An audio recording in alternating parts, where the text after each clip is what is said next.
Welcome to Evart Wildcat Football, exclusively on B1039.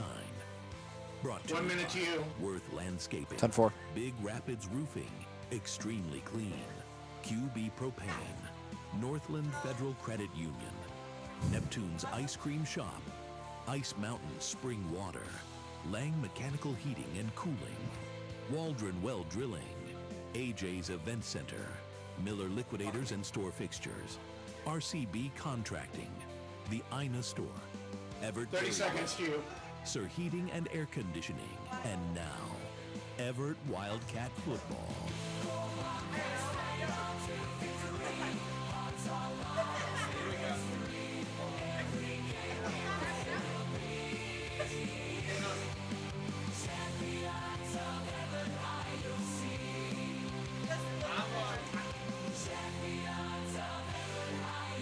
Stand by. Here we go. Go. Hello and welcome to week 3 of the 2024 Evart Wildcats football season, where tonight we have Highland Conference action as the Roscommon Bucks come into an hostile environment to take on the Evart Wildcats. I'm Jackson Hyden, the voice of the Wildcats, and I'm excited to bring you another presentation of Evart football here this evening on B1039. Last week was nothing but messy for the Wildcats as they were handed their first loss of the season by Lake City. The rain was on and off, and the temperature made it feel like prime November weather. The Trojans' main objective was to run the ball, and that they did, as they ran all over the Wildcats, rushing for 387 yards, the most given up all season by the Wildcats. Lake City went on to win by a score of 38-27. However, in the midst of all the craziness, there was some high points to be excited about. Late in the second half, Aiden Anderson threw a screen pass to his left to Noah Vanderlyn, who then threw the ball deep downfield to Lucas Johnson for a spectacular 60-yard game. That was the biggest highlight in terms of passing, as there wasn't much of it going on due to the weather. On the other hand, the running game was a big part of the offense for once, and it was sophomore Cam Swales who rushed for 75 yards on 16 carries. Well, it's a new week, which means new opportunities. Evart has won their last 5 games against Roscommon, where their last loss came all the way back in 2018. The Bucks are coming off a week where they didn't even sniff the end zone, as Beal City handed them a 42-0 loss in week 2. The Bucks are going to have their hands full again this week as they face the other powerhouse team in this conference. Well, earlier this week, I sat down with head coach of the Wildcats, Ben Bryant, to talk about his team's struggles on defense, as well as what to look forward to heading into this week.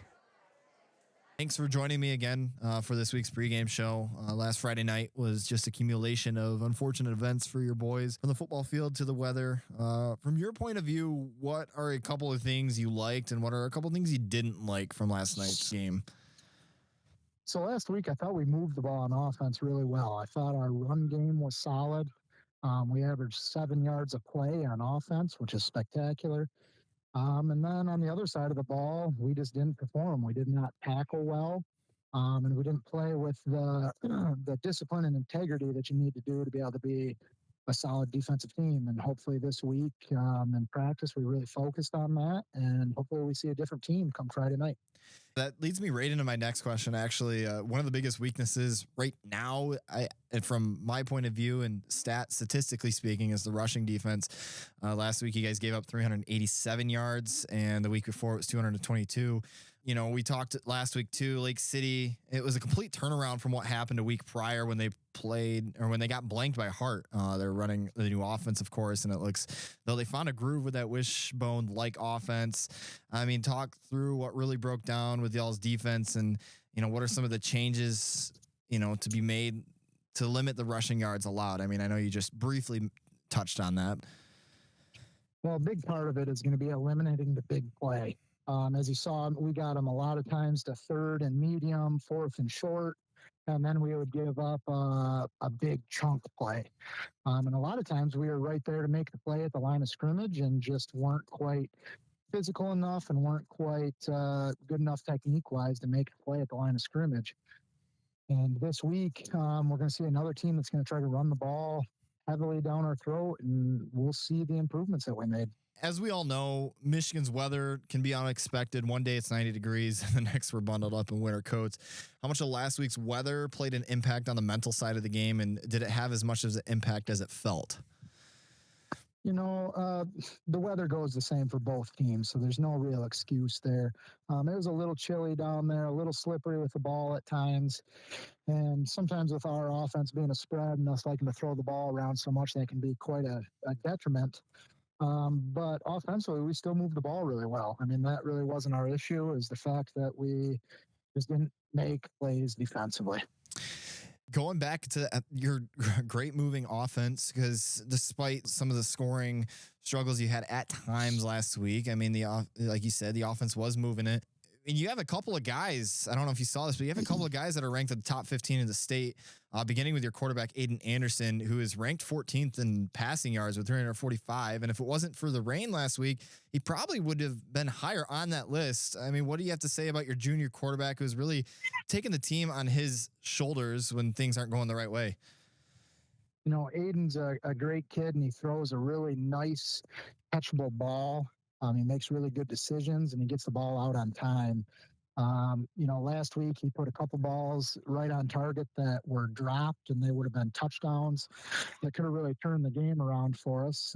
But that stuff happens.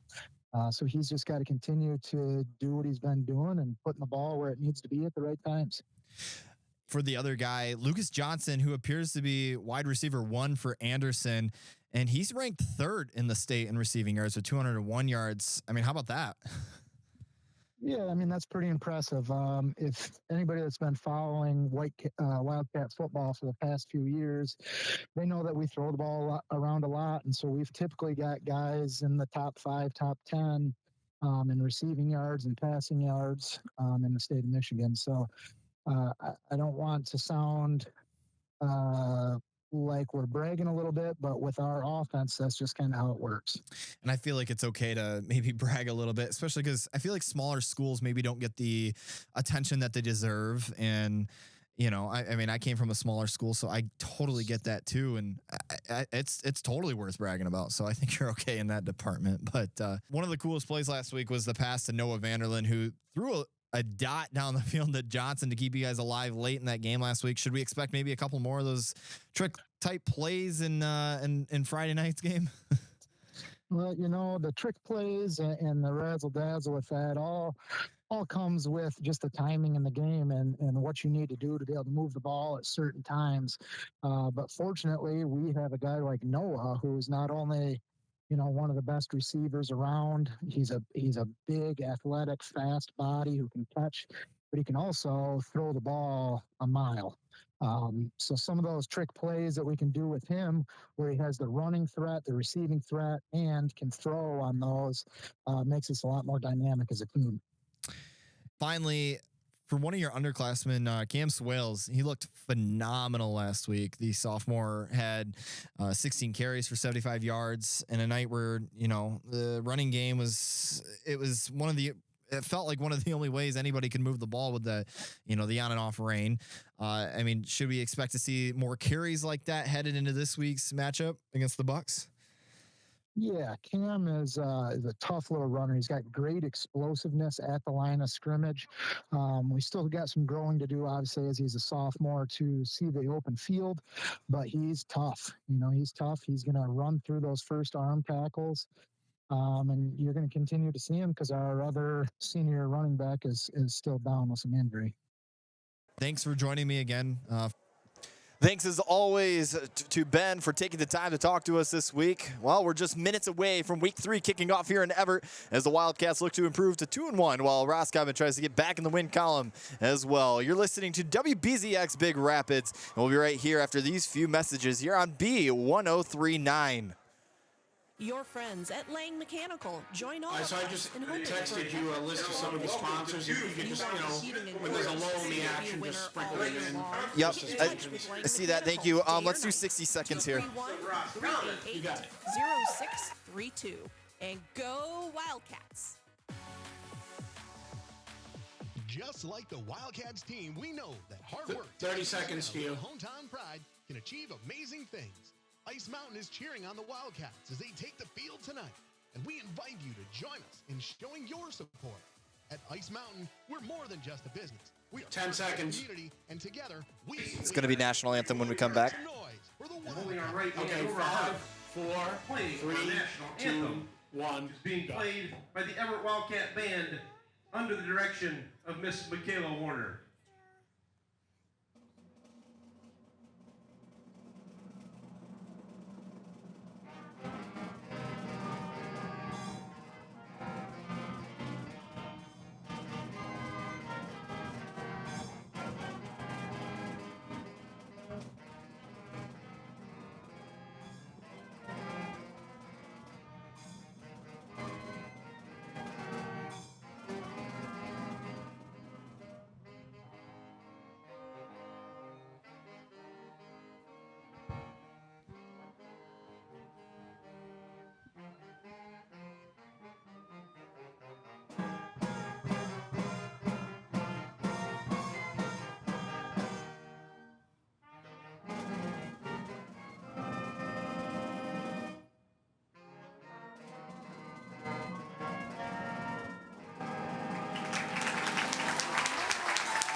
Thank you.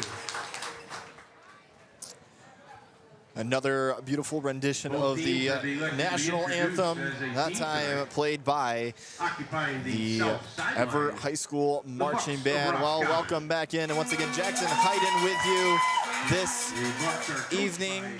The Wildcats and the Bucks getting ready to square off here for some Week 3 action, and once again, both teams looking to get back in that win column for the first time in a couple of weeks, as it's, yeah, you know.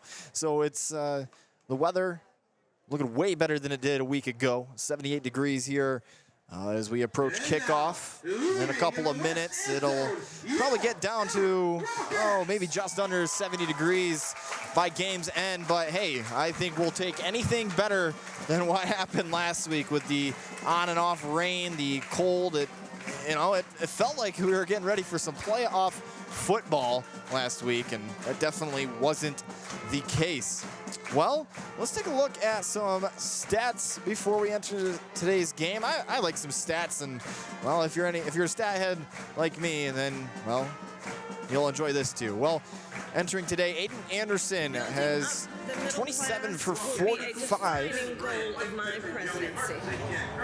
What's going on? New ideas to make middle-class life more affordable.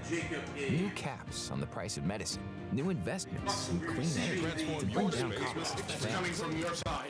Yeah, I got it. I apologize.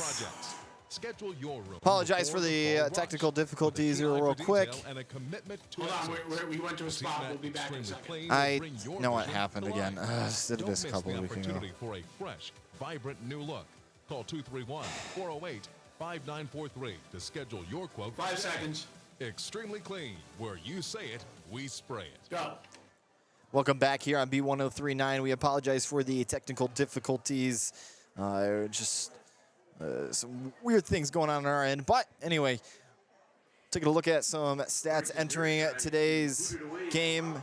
And we'll maybe touch on those briefly later on as the Wildcats are getting ready to kick off here for the start of Game 3 of this season. The Wildcats looking to, just clean up their game a little bit more so than where they have been the last couple of weeks, more specifically on that defensive rushing side. And we'll get a first look at that here as they're getting ready to kick off, and it'll be Keaton Pratt, the junior for the Bucks, back deep to receive here. And the Dryson Yashid to kick, a long one, and this will be fielded just behind the 20. This is Josh Mays as he gets wrapped up and brought down right in front of the 25-yard line along the right side, and that's where they'll set up shop right around the 23-yard line. And it'll be 1st and 10 here for the Bucks as they get ready to go. The Bucks, once again, trying to take their first victory against Evart for the first time in half a decade. As we get ready to go here, you're going to see a very similar power I motion or formation like offense here for the Bucks. It's going to be Sawyer Griffiths as the quarterback as he is set up underneath the center. Two running backs behind him, sets off, hands it off to his back, who runs it towards the right side and is brought down. It's Brett Vanacker there on the run. And a short pickup there, and it'll be second and about 8 there on pickup brings up 2nd and 8. here early in the first quarter. You're going to see a couple of different running backs going for them. Roscommon, you didn't see them go across half field very much last week. And Beale City is a very tough team and hard to get anything by them. And it's going to be a very similar type of play against these Wildcats here tonight. Ball snapped, handed off to Van Acker again as he runs it towards the right side and brought down, maybe picked up a couple inches past the line of scrimmage. Other than that, it's going to be 3rd and long here on the opening drive with 11 to go here in the first. 3rd and 8 officially. Sawyer Griffiths giving the signs here for his offense. But what a stop this would be after the rushing defense disaster that it was for the Everett last week. In the shotgun formation, ball snapped. He'll roll out to his left, throws left, and the ball is tipped and out of bounds. And that's incomplete, so it'll be 4th and 8, and Sawyer Griffiths just looked a little uncomfortable on that rollout to the left. The first time we've seen him in the shotgun formation all night here. And it looks like we're gonna get a punt here. Keaton Pratt, the punter. And you gotta be careful here on Everett's side. She ran one all the way back last week. Ball is punted down. It is fair catch is on and caught, and this will be fielded right around the 38-yard line. And the Wildcats will set up shot. And they are in pretty good field position here to start their first possession, forcing Roscommon to go 3 and out to open the game. The Wildcats will begin 1st and 10 from their own 39-yard line. Correction, 39-yard line. So here we go. Aiden Anderson, one of the top 15 quarterbacks in the state of Michigan in the shotgun formation. 2 receivers on each side of him. Snaps the ball. He's looking right, throws a deep ball down the right side. The ball is up, and it's caught by Lucas Johnson, who runs it down 5 into the end zone. Touchdown, Wildcats. Touchdown, Wildcats. Lucas Johnson, we talked about him in the pregame show, coming through there with a big play on the first play of offensive possession here for the Wildcats. Puts them on the board, 6-0 here with 10:19 left in the first quarter. My, oh my. Lucas Johnson with perhaps maybe a little handsy there trying to get to that ball, but otherwise no call, and was able to break free, and he was elated going into that end zone. And I'd expect to see that one-on-one connection all night long. And that throw for Anderson wasn't even one of his best, in my opinion. So here's the sheet for the point after attempt. The kick is up, and the kick is good. 7-0 Wildcats here in the first quarter. 10:19 remaining. We'll step aside. You're listening to Everett Wildcats football here on B1039. 60. Okay. A 4th-generation family-owned business since the 1930s. Waldron Drilling can drill from 4-inch up to 24-inch wells, offering free estimates for new installations. Voted Osceola County's favorite well driller for the past 5 years. Quality, customer satisfaction, safety, and honest work. That's the Waldron way. Waldron Well Drilling of Everett at waldrondrilling.com or call 231-734-5168. Stop in to Northland Area Federal Credit Union in Everett, Reed City, or any of their 17 branches in northern Michigan to find great rates on different financial products. While banks merge more often than you can keep track of and impose increased fees, Northland is a not-for-profit financial co-op committed to helping you save money. They specialize in small business growth and services. Check them out 5, at northlandcu.com. 3, Northland 2, is federally insured 1, by the NCUA. Welcome back here on B1039, 7-0 with 10:19 to go here in the first quarter. The Wildcats getting a big first play, first touchdown of the game, and now we're ready for the second kickoff as Ishid lines this one towards the end zone, and it'll go roll into the end zone and back for a touchback. And the Bucks will set up shop right around the 25-yard line, and what a kick from Ishid. You don't see that a whole lot in high school football, but right there, you saw it. Well, Evart entering today's game ranked 29th in Division 7 in terms of the MHSAA rankings. By MHSAA rule, that ball For the Bucks, they come in ranked 35th in that area. But now they're getting ready to go, and well, let's see what kind of adjustments the Bucks made. They didn't have a whole lot of time to make any of adjustments, so we'll see what they can do on the fly.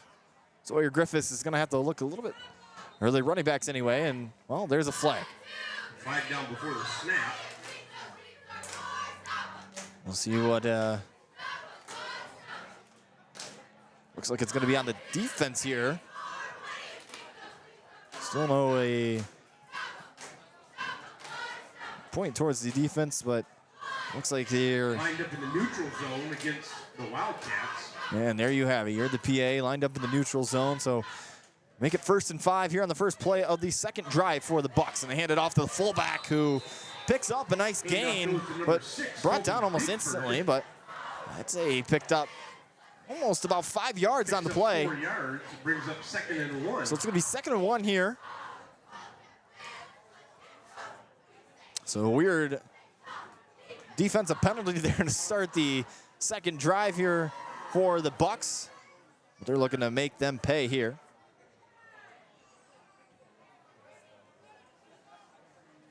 Now we're ready to go. Griffiths lines up underneath the center. 2 running backs behind him. He snaps the ball, hands it off to his right running back, who is met at the line. And for a loss, it looks like. Maybe if it is a loss, it's going to be a couple of inches. So it's going to be 3rd and 1. This might be 4-down territory again here for the Bucks. Brought down by number 11.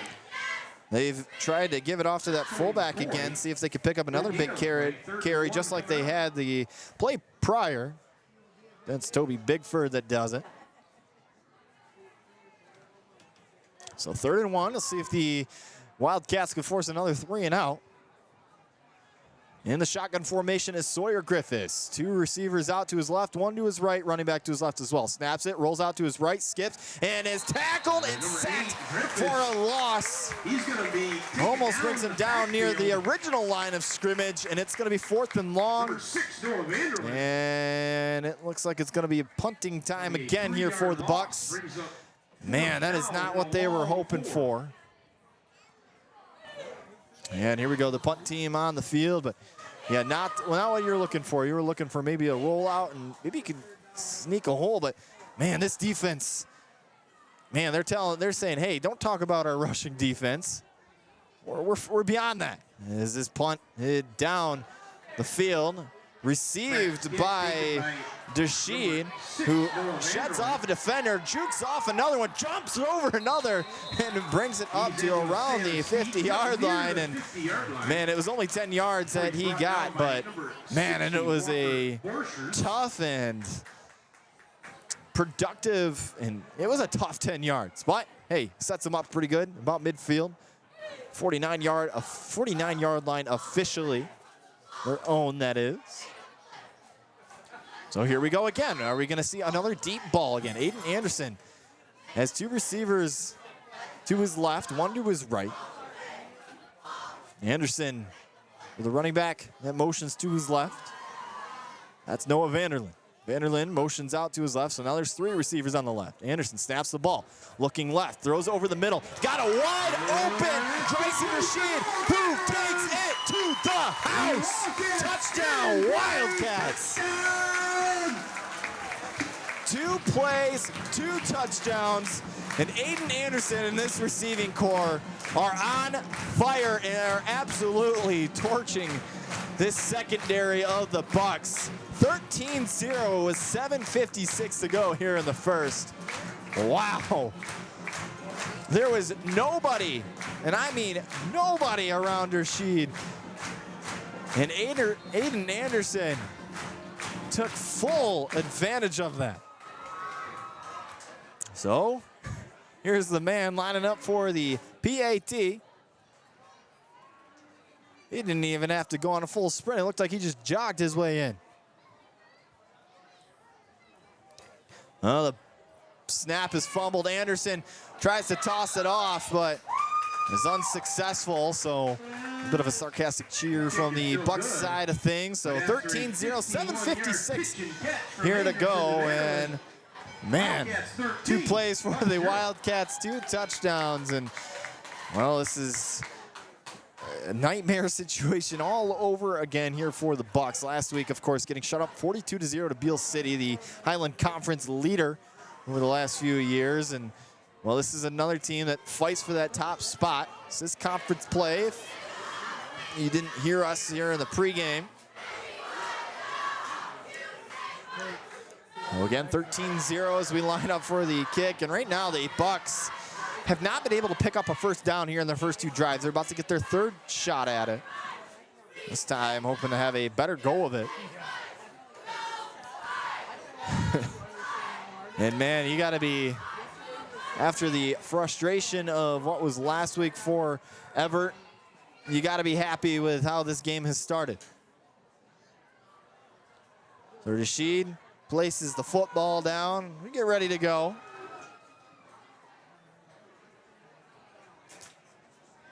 And not even, well, just a little over 4 minutes in, 13-0. Evart Wildcats on cruise here. Rashid boots this ball down the field, and it's fumbled. And let's see, he does pick it up. Keaton Pratt looked a little unsure when he was coming in to catch that ball, dropped it, and was met almost instantly as soon as he picked it up from the Wildcats. The Bucks will start 1st and 10 from their own 23-yard line. So 7:52 here to go as the Bucks will set up shop right around the 24-yard line. 23-yard line, I believe. And we'll see if they can pick up a first down. They had some help to start their drive last time around, but they couldn't do anything with it. So we'll see if they have a better go of it around this time. In the shotgun formation, ball snapped, he'll keep it. Got a hole down the middle, cuts to his right, and is brought down around the 40. Sawyer Griffiths with a nice quarterback keeper there. Brought down by number 2. And there's your first down. He must have heard me. 17-yard pickup. And now we're move the chains for the first time around the 40-yard line here. And Sawyer Griffiths, he can't hand it off to the backs. Well, he'll have to try to find a way to do it himself. Sawyer Griffiths underneath the center again here. 2 running backs behind him. Receiver out to his right. Snaps the ball. Hands it off to the running back who moves over to his left and is brought down. Cuts the drive in about half. So it should be about 2nd and 5 here for the Bucks. It was Toby Bigford on the carry. Joe Coonan and Aiden Anderson team up on the stop. 6:56 here. And it's the Bucks just trying to really increase that time of possession. I mean, I guess you can't even really talk about that a whole lot because, well, hey, they have had the ball more time as this ball is handed off to Van Acker, who's brought down almost instantly. 3rd and 5 now, but a short gain on the play. Wildcats only 2 plays, and well, Bucks just every time they hand it off to the running back so far, they just have not been able to move the ball. But when it's in the hands of Sawyer Griffiths, the quarterback, they've been able to move it.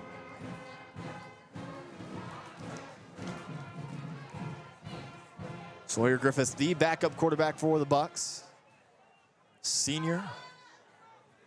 Trying to, now going to have to work from behind as he lines up underneath the center. Snaps the ball. We'll hand it off to Van Acker, who is met at the line, and a nice shove by his teammates will push him. Well, anyway, it looked like it pushes him across, but the refs are going to call it just short. But there is a flag on the play. Wildcats kind of walking back towards them as if it's on them, and it is. And they're going to call face mask on the Wildcats. So we saw this, we've seen this over the first couple of weeks on how incidental against the Wildcats. It's a 5-yard penalty that will be added on at the end of the run. we've seen this over the last couple of weeks where the Wildcats, they'll get into that 3rd and 1 where they need to, where they almost force a 4th down, and it's a penalty that bails out the other team. So the Bucks, same formation again. Griffiths snaps the ball, fakes it off to his back, keeps it himself, goes up the middle, and a nice shove by his lineman, and he'll be brought down maybe to the pickup of about 3 or 4 on the play. 5:21 to go here in the first quarter. 13-0 Wildcats. If you're just joining us, you've missed a couple of big exciting fireworks plays here in the first quarter. Wildcats, 2 plays, 2 touchdowns here. Bucks on their 3rd offensive drive of the game. As we hit the 5-minute mark, Griffiths in the shotgun formation, snaps the ball, will keep it himself, runs it up the middle, cuts to his left, and is brought down a couple yards in front of the first down marker. So it's going to be about 3rd and about 4 yards. I'd say 3rd and 4 officially. 3rd and 4, Roscoe. The Bucks trying to convert yet another first down here. It would be their 3rd of this drive. The 2nd that they've done themselves, not with the help of a penalty. The Bucks tonight wearing their navy blue pants, white jerseys with the yellow shoulder pads. Griffiths underneath the center. 3 running backs behind him, snaps the ball, will pitch it out to his left. Nice block, but it is brought down by Rashid and behind the line of scrimmage.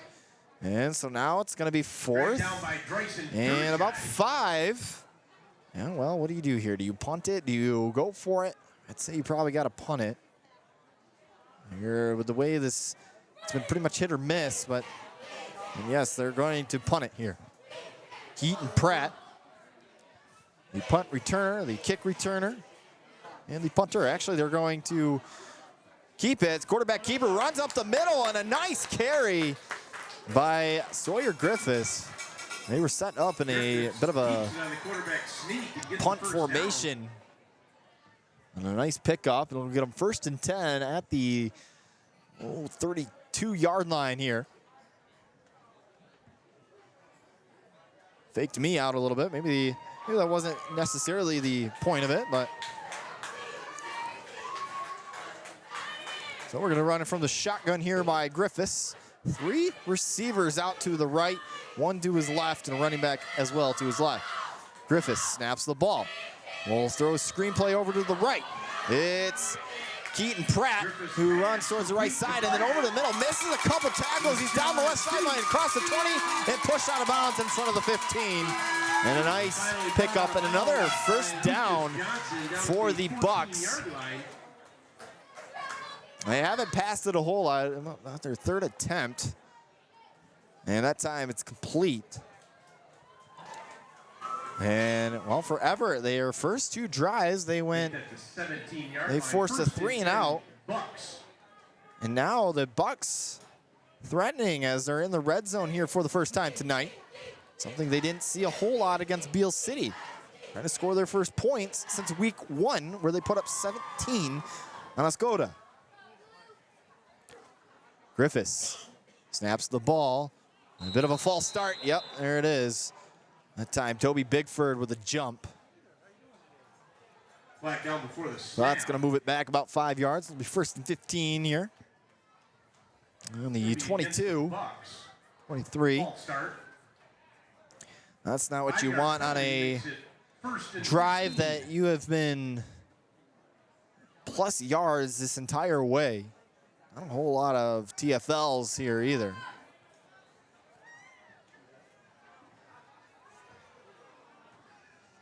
So 3 minutes to go here in the first quarter. 13-0, Wildcats lead it. And Griffiths will have 2 running backs behind him, a receiver on each side as he lines up on his shotgun. Snaps the ball. Will hand it off to Van Acker, who runs it towards the right side and is brought down on the... brings it back to around the original line of scrimmage. Should be 2nd and 11 here. And I'd say it's touchdown or bust here for the Bucks. Yeah, unless you got a kicker that can boot it that far away. Beautiful night for football, though, here in Evart. A big change of pace compared to last week. Griffiths snaps the ball, mishandles it. He'll have to keep it himself, runs it towards the right side, and is met by a group of Wildcats there. So it's going to be 3rd and long as the clock dips under 2 minutes here in the first quarter. We'll mark the ball, or spot the ball rather, and around the 16, 17-yard line. 3rd and 10 coming up for Roscommon.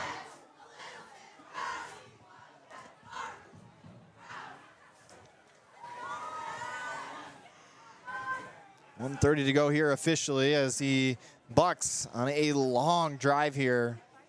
Wildcats trying to get their defense off the field. In shotgun formation, Griffiths rolls out to his left. He's looking towards the left. He'll throw the ball towards the end zone, and it's picked off by Bryson Rashid, and he'll just take the kneel. And man, the Roscommon Bucks just cannot catch a break here tonight. Finally on a positive drive, and it ends in a interception. Had a man somewhat open in the left corner of the end zone, and it did not go his way. So it's going to be a timeout by the Wildcats. Well, we're going to take a 60-second break. 13-0 here in Evart. Wildcats lead it. You're listening to B1039. 60. From the Ina store in beautiful downtown Ina. Fall is particularly beautiful here in Ina, but we all know what follows it. Right now, it's time to prepare for all that snow with a new Boss snowplow for your truck or utility vehicle. You'll be ready to restore order to your driveway or parking lot with a new Michigan-made Boss snowplow. Call us today at the Ina store, your Cadillac area Boss plow dealer, for a great preseason deal before winter hits. Yep, I bet they can do that. RCB Contracting. From septic systems to professional excavating services, both residential and commercial, RCB Contracting is local. RCB Contracting is reliable. RCB Contracting is dependable. 15. RCB Contracting supports local Evart athletics and wants to wish the Wildcats the best of luck 10 in seconds. tonight's game. Teamwork makes the dream work. 231-846-500. 5, 4, RCB 3, Contracting, 2, your excavating pros 1, and winter go. plow experts. 1:14 to go here on B1039 as the Evart Wildcats will line up for their 3rd offensive possession of the game. 13-0, they lead it. Anderson snaps the ball. He's looking deep again. Has got a man, and it's incomplete, just low. His intended receiver on the play was Noah Vanderlyn. 2nd and 10 coming up. Had that ball been up and towards his hands, well, might have seen 3 touchdowns on 3 plays. Hayden Anderson has looked so good, as just as much as his wide receivers tonight. And there's not much of a safety look here for the Bucks. 3 wide receivers to his left. Anderson snaps the ball, looking left, throws it quickly, and it's Rashid who brings it up and maybe just short of the first down line. And it's going to be 3rd and about, let's see, 3rd and inches. That's what I'm going to call it. And I mean inches. That ball maybe a grass length away from the first down marker.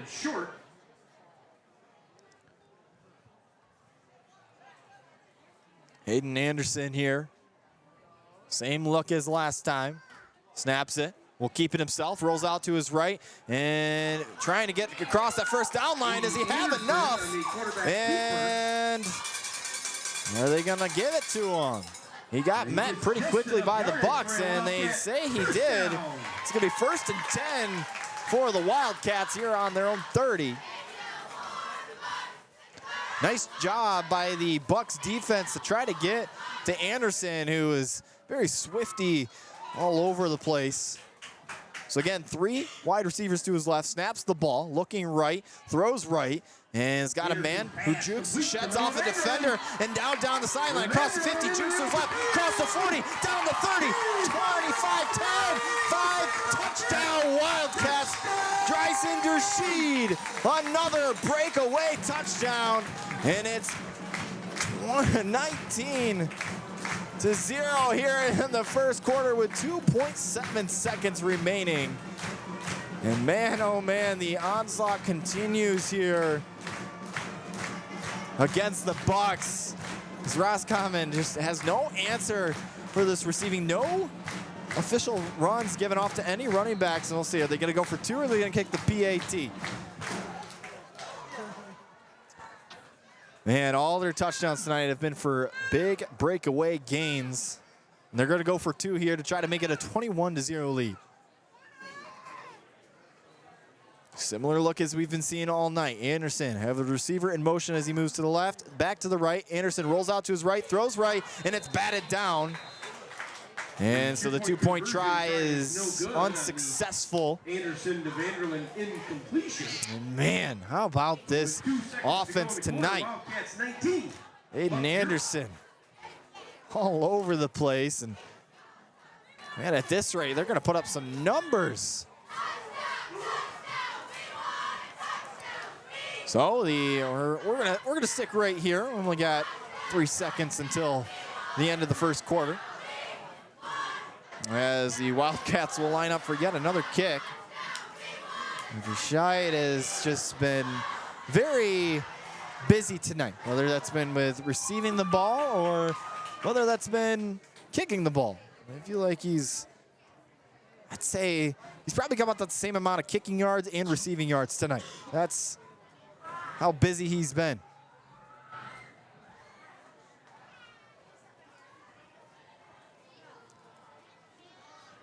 The Bucks right now with absolutely no answer towards these Wildcats, who are just throwing and catching and running all over.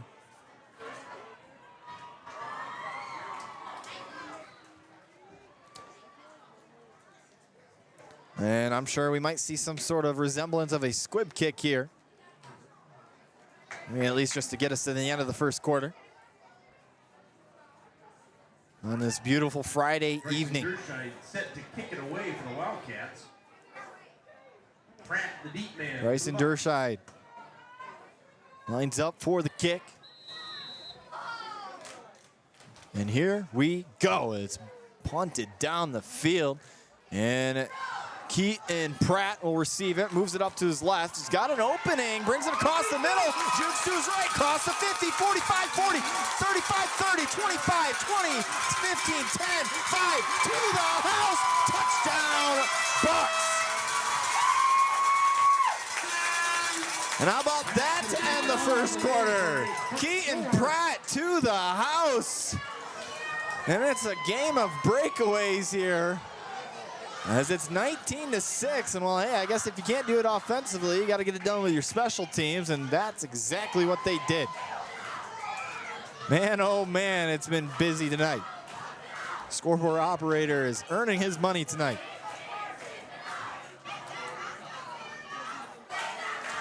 So the Bucks will line up for the PAT.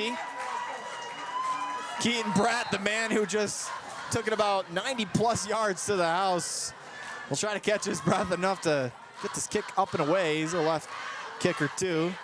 Kick is up, and the kick is good, but there's a flag on the play. They're gonna call false start on the Bucks. And let's see, what are they gonna make him redo it? Still waiting for Yeah, it's looking like they're going to keep the guys out in the field. Steve Benerick a little frustrated following that, so it's going to move back the PAT even more. Are they going to see if, yeah, they're going to go for the PAT again. So this is going to make it about a 25-yard PAT. This is a long kick. Doesn't always sound like it's that long, but it is. So the snap there, and it's blocked by the Wildcats. It was Caleb Maxfield who broke through the line, and, well, the ball barely got off his foot. So at the end of the first quarter, the Everett Wildcats 19, the Roscommon Bucks 6. We're going to take a 60-second break and try to catch our breath after all that offense. You're listening to Wildcats football here on B1039. Hometown store fixtures are as close as 11071 US 10 in Everett. Miller Liquidators and store fixtures not only helps with on-site store liquidations, they have store fixtures like used Lozier shelving, true self-contained coolers and freezers, and they provide delivery and installation, plus sell walk-in coolers and teardrop pallet racking. Supporting the local Everett community for years, both for local stores and the Everett football team. Miller Liquidators and Store Fixtures is a proud local supporter of the Everett football game broadcasts. Go Wildcats! Hi, I'm Michaela. And I'm Lauren. And we're with Big Rapids Roofing, where roofing meets community. Get ahead of the weather and be prepared for winter. 20. Don't wait until it's too late. Call us today to book your free estimate appointment. Whether it's roofing, siding, windows, doors, or gutters, Big Rapids Roofing has got you covered. 10 seconds. Call us today at 231-629-8085. 5, Again, 4, don't wait. Call 3, us today at 2, 231-629-8088. Well, getting ready here for the start of the second quarter. Everett up 19-6 over Roscommon. And, well, you know, I mentioned maybe you're looking for a squib kick here. And, well, they kicked it downfield, and Keaton Pratt, I'm going to call it about 95 yards to the house, if not 85, somewhere in that range. Made a couple of nice cuts to his left and right and evaded some of their defenders. And, man, what a way. It definitely makes your deficit not feel as bad after you're entering the first quarter. Only down 2 possessions now. 19-6, a fresh 12 on the clock. As the sun starts to go down, starting to get a little bit darker. The lights will be on here shortly. This kick getting ready to line up as they got to get one more player on the field.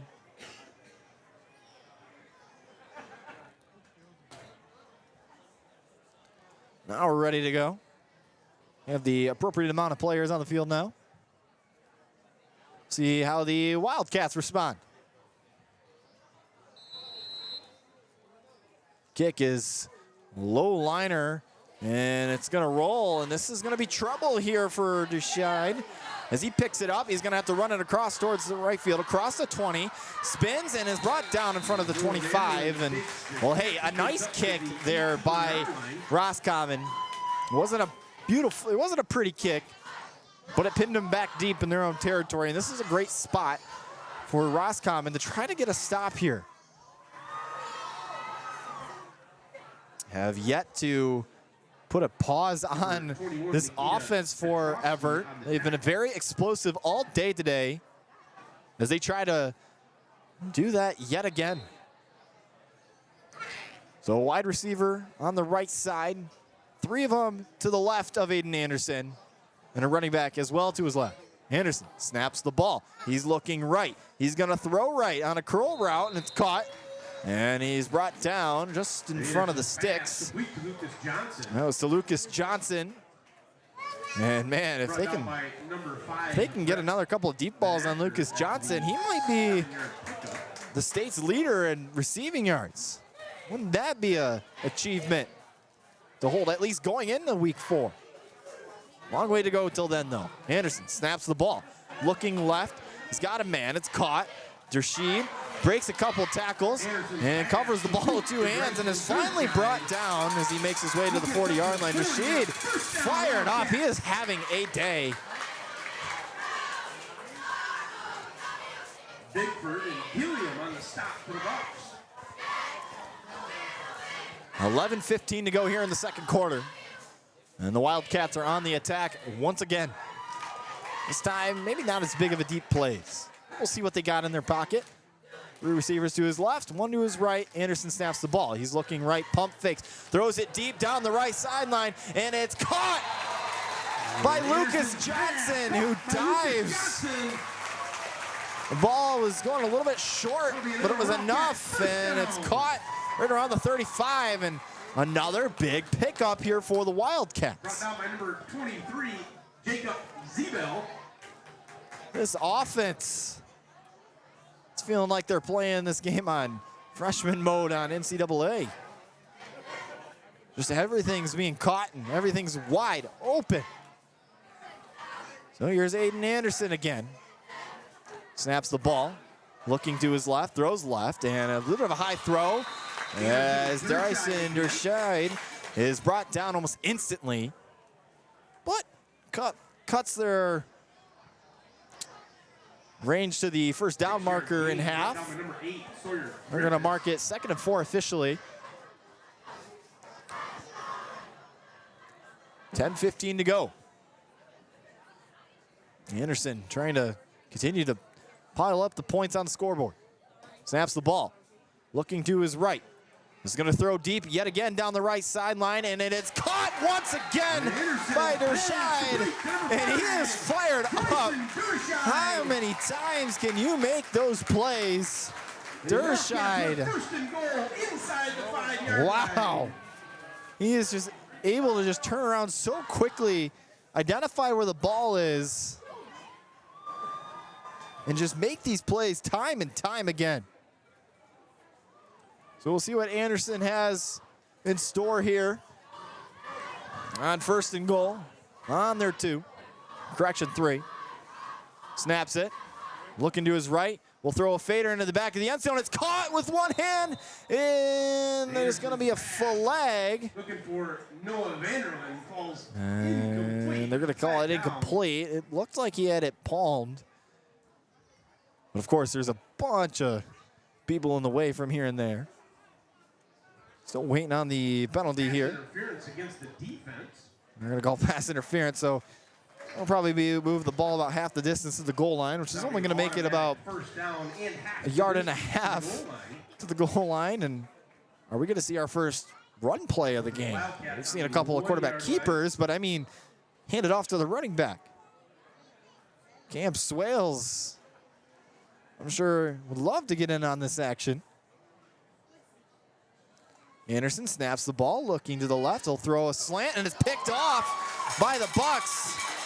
Sawyer Griffiths will just kneel it in the end zone, and interesting call there by Ben Bryant and the Wildcats to try to throw the ball in the red zone. I would have maybe at least attempted to run it in. They haven't done it all game.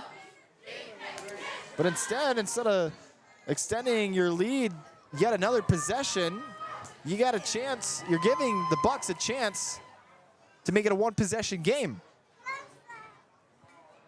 So 9:28 to go. The Bucks will set up shop around the 20-yard line.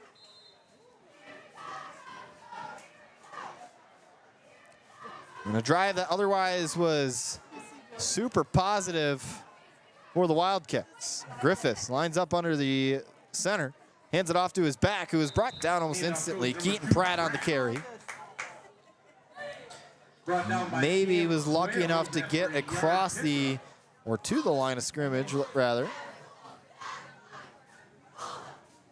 So 2nd and 9. We gave him a yard on the play.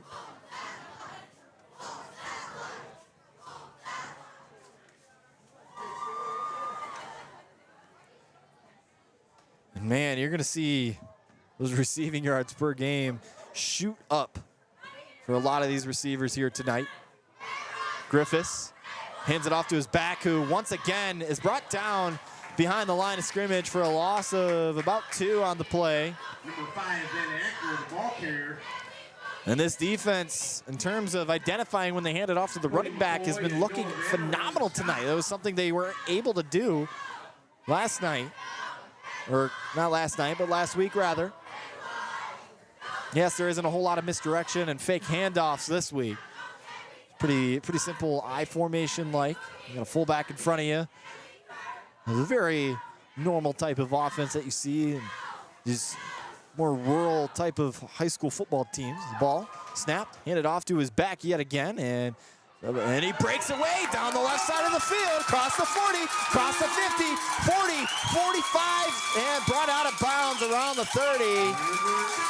And those big plays are beating up the Wildcats again. Get them right where they want them, and then they just aren't able to finish them off. 7:58 here to go in the second quarter. 1st and 10 on the 35-yard line for the Bucks as they are trying to make it a 12 or 19-12 game.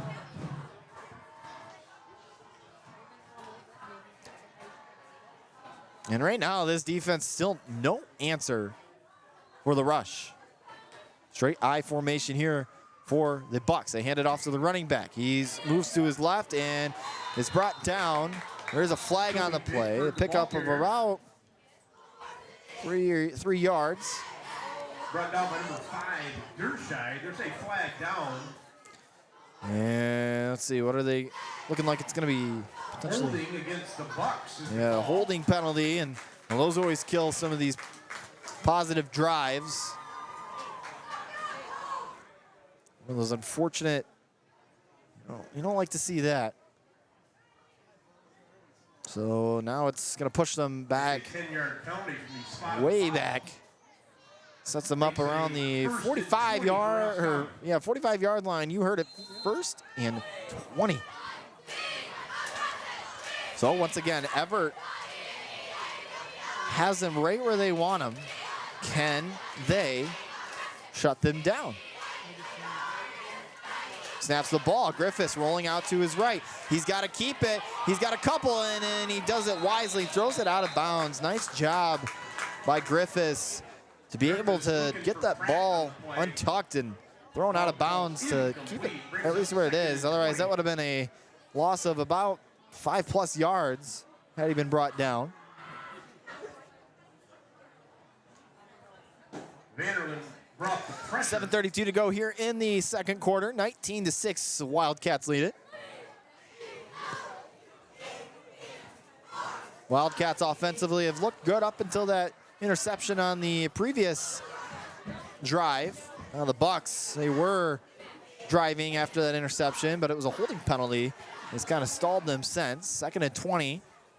Receiver in motion as he ranges to his right. The ball snapped and the flag on the play, and they're going to call a false start on the Bucks. That's going to move them back even more. And these penalties really putting a damper on what otherwise was a fantastic drive for the Bucks.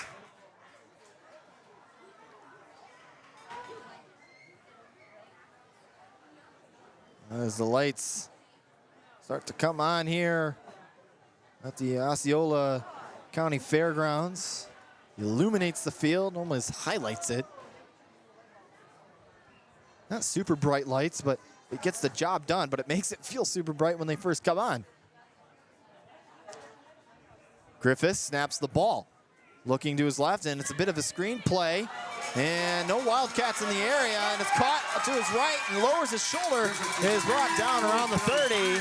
A nice pickup there to cut everything over half to the first down line. So it's going to be 3rd and 5 here. What a nice pickup of 20. And a play that looked like it just kept collapsing and collapsing, and they were able to recover nicely. 7 to go here in the second. Bucks trying to make it 19-12 here on this drive.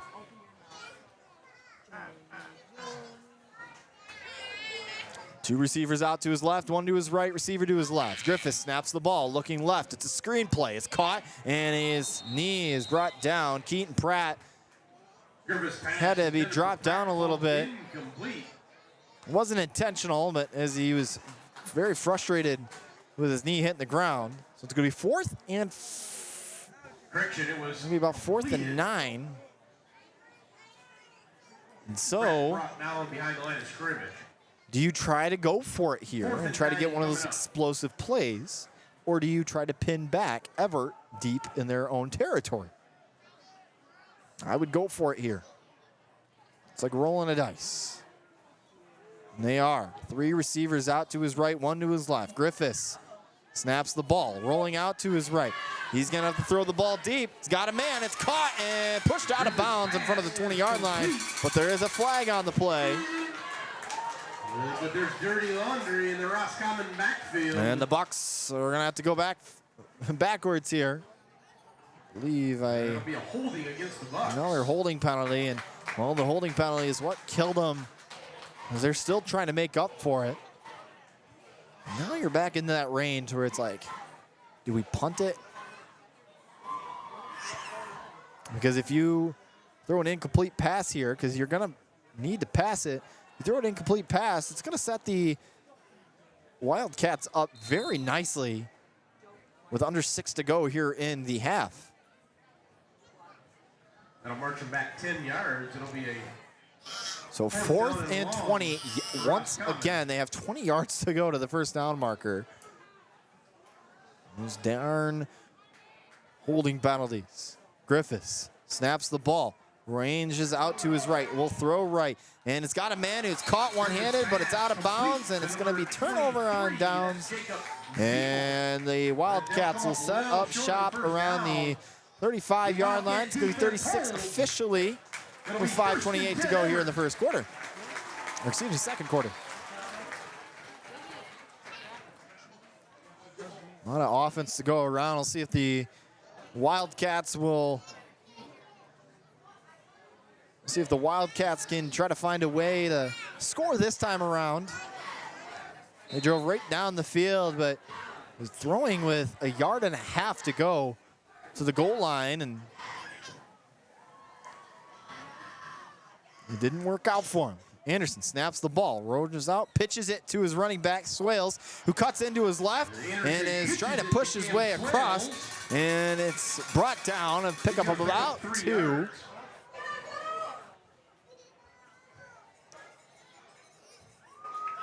Brought down by number 72, Jack Patchen.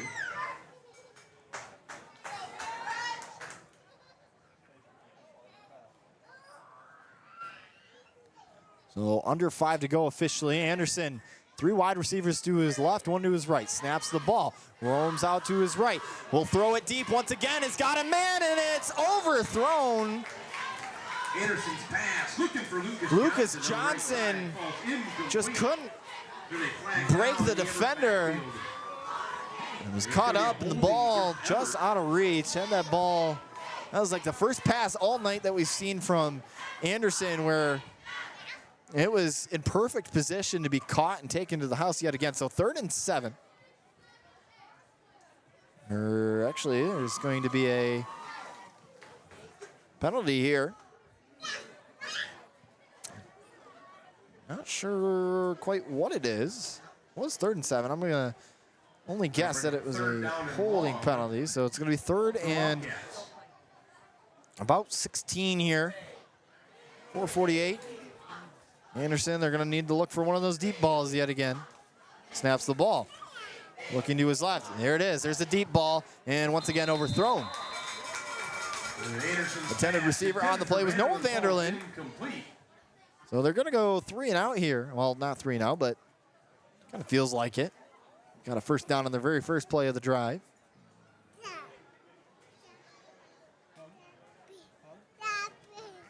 $9:16 to go here.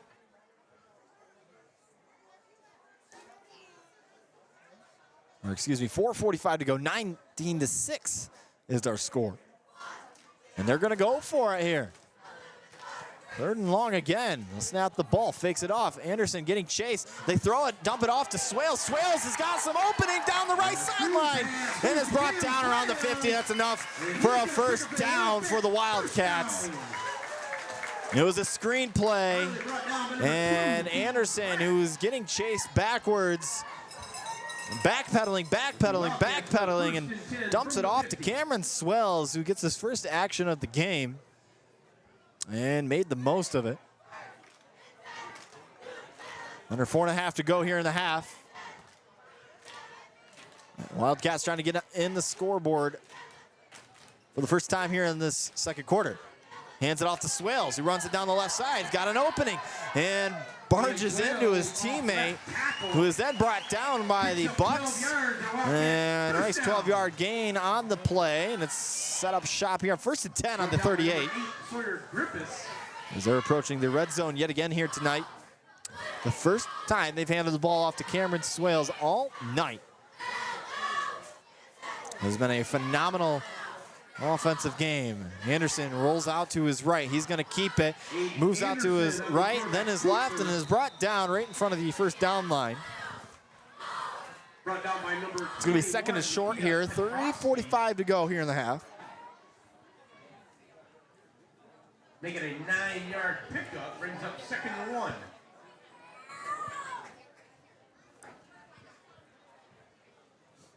So we'll see if they go back to this run. They've ran the ball more times in this drive than they have all night.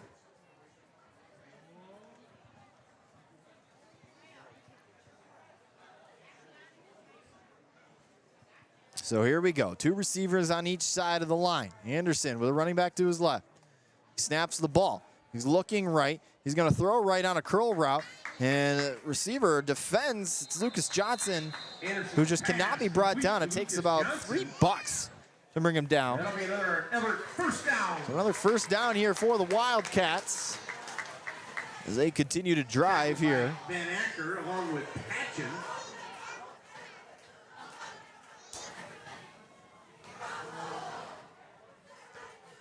Two wide receivers out to his left, 2 out to his right. Same with the running back. Anderson snaps the ball. And a flag on the play. Yep, false start on the Wildcats here.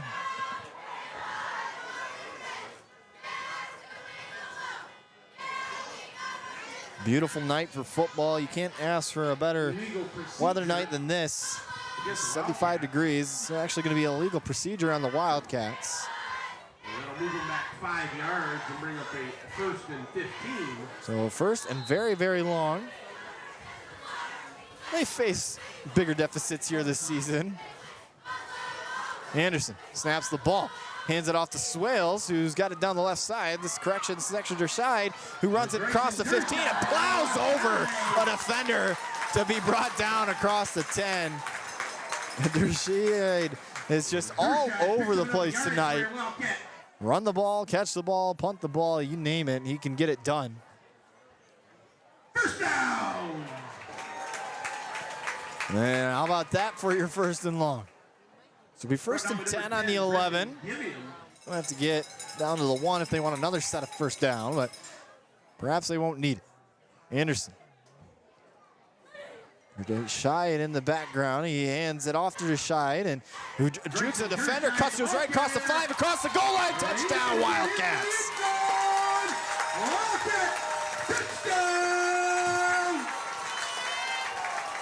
Bryson Dershide all over the place tonight, this time getting it done on the ground. Makes it 25-6 Wildcats with 2:14 to go here in the half.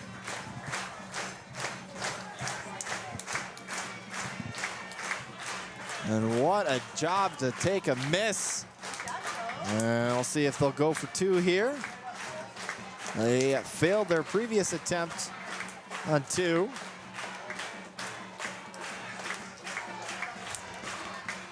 Anderson jogs onto the field. Looks like they're going to set up for 2 here.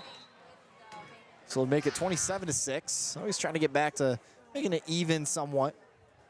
Well, he's back on track in football terms. Anderson with the receiver in motion as it moves right to left. Anderson throws the ball. It's tipped and incomplete.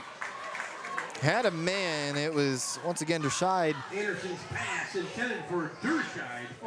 Dershide, excuse me, who fell off his forearms. Well, we're going to take a quick 60-second break, catch our breath. You're listening to Evart Wildcats football here on WBZX Big Rapids. Worth Landscaping, a second-generation business, has been a proud supporter of Everett Public Schools and all Everett athletics for more than 25 years. Worth Landscaping specializes in irrigation systems, landscape design, hardscapes, hydroseeding, lawn care, to commercial snow and ice removal in the winter. Contact Josh Worth at 231-349-5693 or Tyler Worth 231-629-5150. It'll be worth the call. Worth Landscaping. Your hometown, family-owned propane company, QB Propane, would like to thank their customers for supporting them for several years. 20. Sacrifice, resilience, and teamwork are all part of what makes tonight's Everett High School football game so exciting. Supporting local first is what QB Propane is known for. Propane by the tank, 10. Prompt service and delivery. Call QB Propane to find out more or to set up 5. service. 989-544-2188. QB Propane. Welcome back here on B10392. 13 to go here in the half. The Wildcats coming off a touchdown, 25-6. Another failed two-point conversion, however. They're 1 for 4 tonight on those extra point attempts. Deerside will squib this down the middle. Keaton Pratt will pick it up. And we'll move it to the right side, across the 30, 35. Hit big time and across the 40 for a nice gain and brings it to the 41. That's where the Bucks will set up shop. They have, Good gain out across the 40. that was a nice pickup there. 2:04 remaining here in the half. We'll see if the Bucks will try to do a combination of running out the clock and at least getting on the board right before half. They had a golden opportunity to make it a one-possession game, but it was the penalties that really killed them. So Sawyer Griffiths will line up underneath the center. Snaps the ball. It's a pitch out to the left side. Toby Bigford is not brought down yet, but is finally, as he loses about 1 yard or so on the play. So it's going to be 2nd and 11, but Bigford was met, shedded the defender, and the Wildcats didn't necessarily pick up on it right away, but then they did.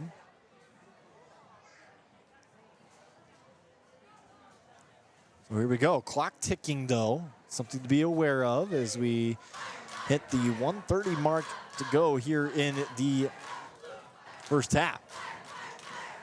Cameron Swales, not Cameron Swales, Sawyer Griffiths, excuse me. And the I formation, snaps the ball, hands it off to his back. It's once again Bigford, who picks up about 2 yards. Picked up a yard. And now we're going to get a timeout by the Wildcats. Timeout Everett. And we'll also take a timeout, take about 60 seconds ourselves. 25-6, 1:03 to go here in the half. You're listening to Everett Wildcats football on B1039. Okay, so when I cue you with 5, because the audio's coming back to me, when I say go, it's been coming back on the air. So when I say 5, just you'll know that the spot's coming to an end, and when you hear nothing, you'll be back on the air. Cool. And specials. Make every moment unforgettable at AJ's Event Center. Happiness is ice cream, and ice cream is happiness. So it only makes sense that the Evart Dairy Whip is Everett's happy place. Love soft serve? 20 Come seconds. Be happy. Prefer a hand-dipped Sunday Wizard? It's happy.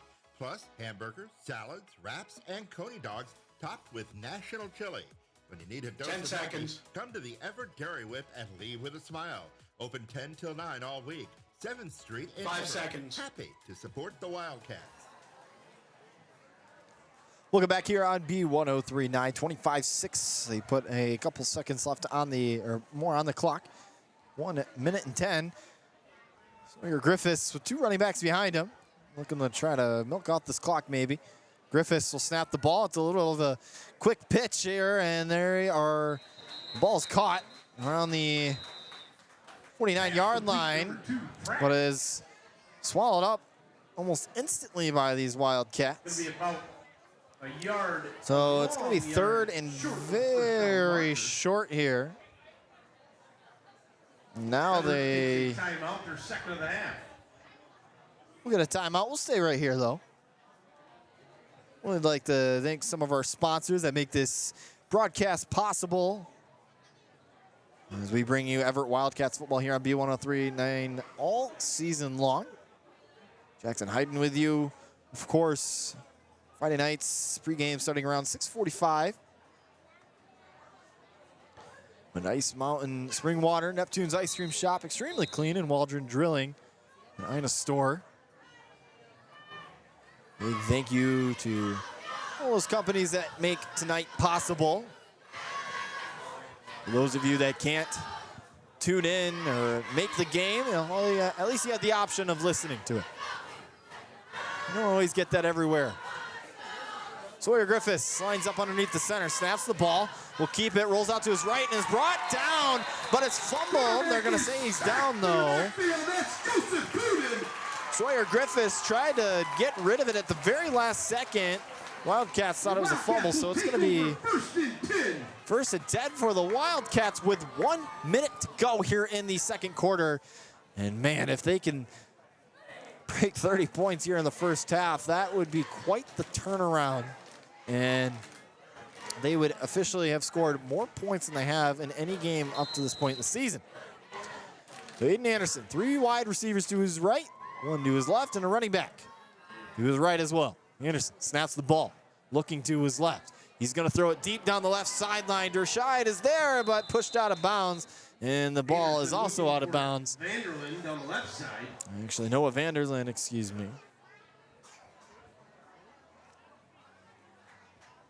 56 seconds to go here. Griffiths and Gilliam on the coverage for the Bucks. Noah Vanderlyn, of course, with that fantastic dime of a throw down towards the middle of the field to keep that game alive last week against Lake City.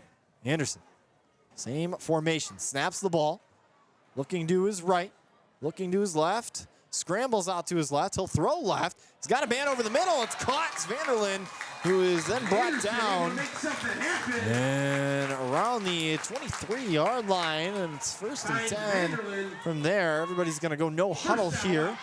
Time will stop until the chains resume here. Now they'll go. Anderson, this is a good time to work on some things in these crunch time situations. Snaps the ball, looking to his left, throws quickly out to his left, caught. Vanderlyn evades a couple of defenders and is finally brought down. And it's not enough for the first down, so they got to hurry up. And it's gonna be a timeout here called. And timeout Everett. It'll be the final of the half. And man, it's been a very nicely paced offense here for the Wildcats. Aiden Anderson has thrown the ball all over the place tonight. First 2 plays of the night, both went for touchdowns. 60-plus yard passes too. Had one along the right sideline near the Bucks bench, and then another that was over the middle, wide open, that was taken to the house. The Bucks, though, they've been in it, though. I know it's 25-6, and it's on the verge of getting out of hand, but they have fought their way. They just have not been able to execute when it matters most. Their only touchdown has came off of a to-the-house run return by Keaton Pratt.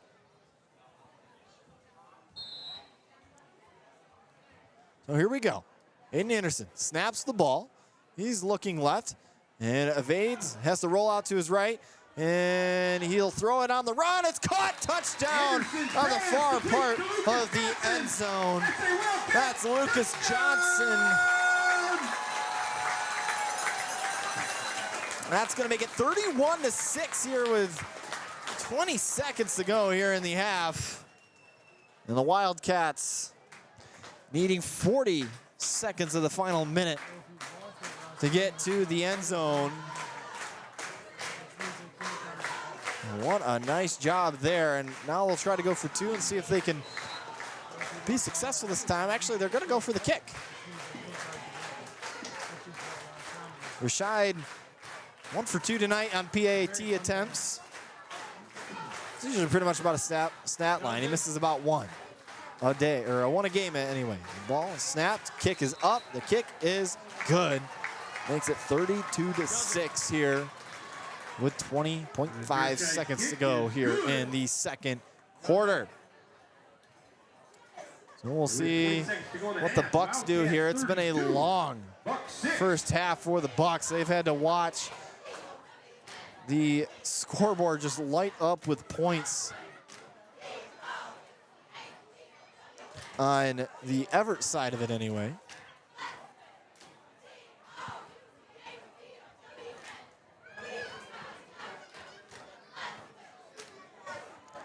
So the Wildcats will get ready to go here on the kickoff. Try to avoid another Keaton Pratt. Kick six is what they call it. And, you know, for the Bucks, maybe that's what you're looking for. They will not get the ball after halftime. It'll be the Wildcats who will receive. After opting to kick off the game.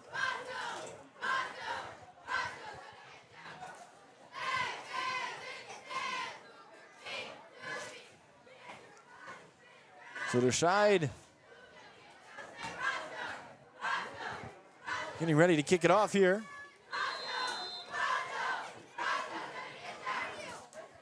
And we'll squib it. A nice squib kick, takes a perfect bounce.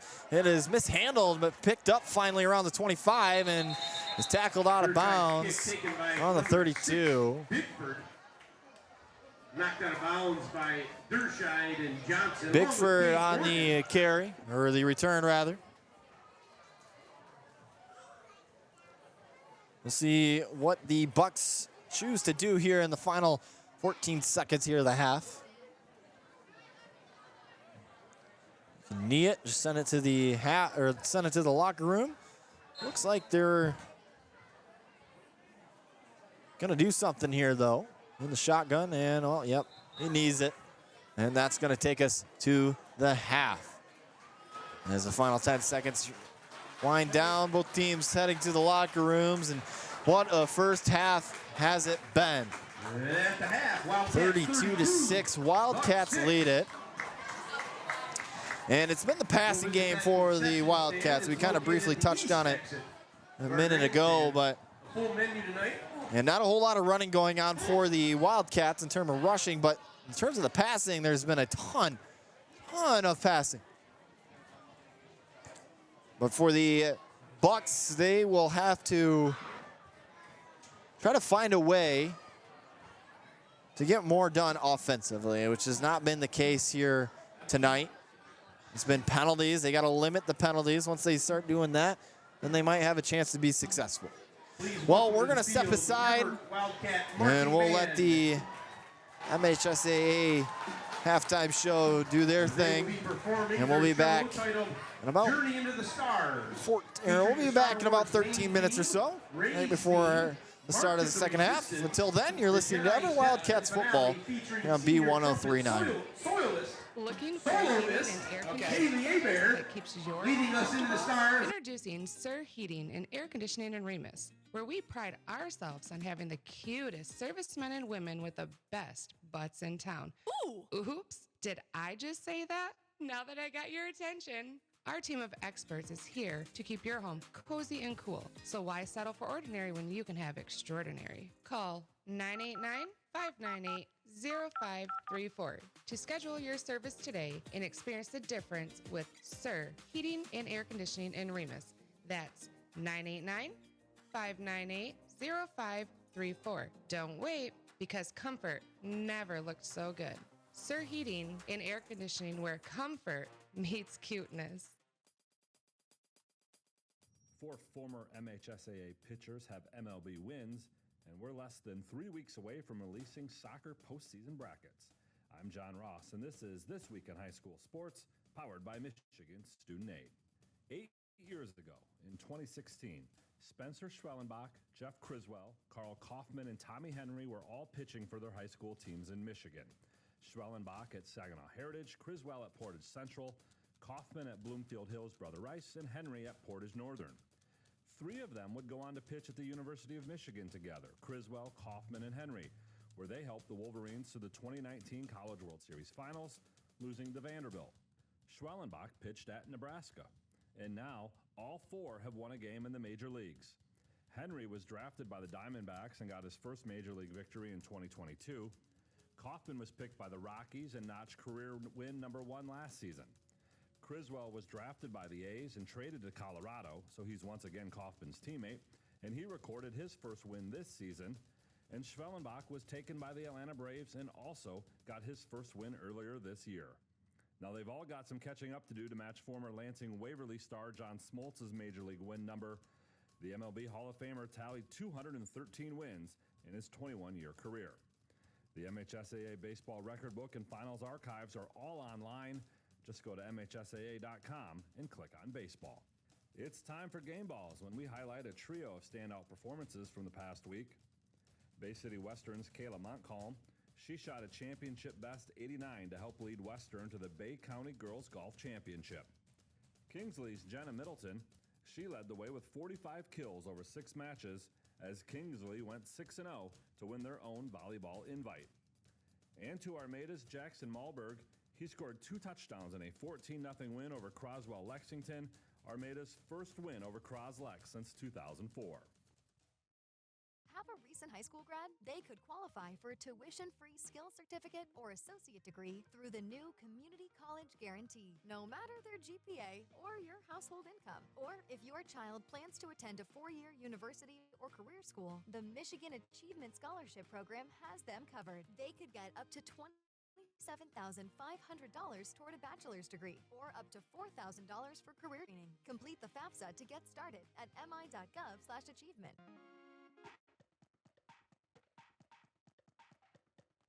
Our weekly Be the Referee feature takes a look at the fine art of officiating with registered official Paige Winnie. Today we're talking roster sizes and uniforms in cross country. In the regular season, a school can enter a maximum of 12 competitors, and the top 7 contribute to the school's score. In the postseason, schools can enter a max of 7 runners, with the top 5 contributing to the team's score. In the past, all members of a team had to wear identical uniforms, but that's no longer the case. Now, each runner must wear a uniform that clearly indicates their team through the use of their predominant school colors, school logo, or nickname. They don't have to be identical, but the school they are representing must be obvious, and it must be clear who your teammates are.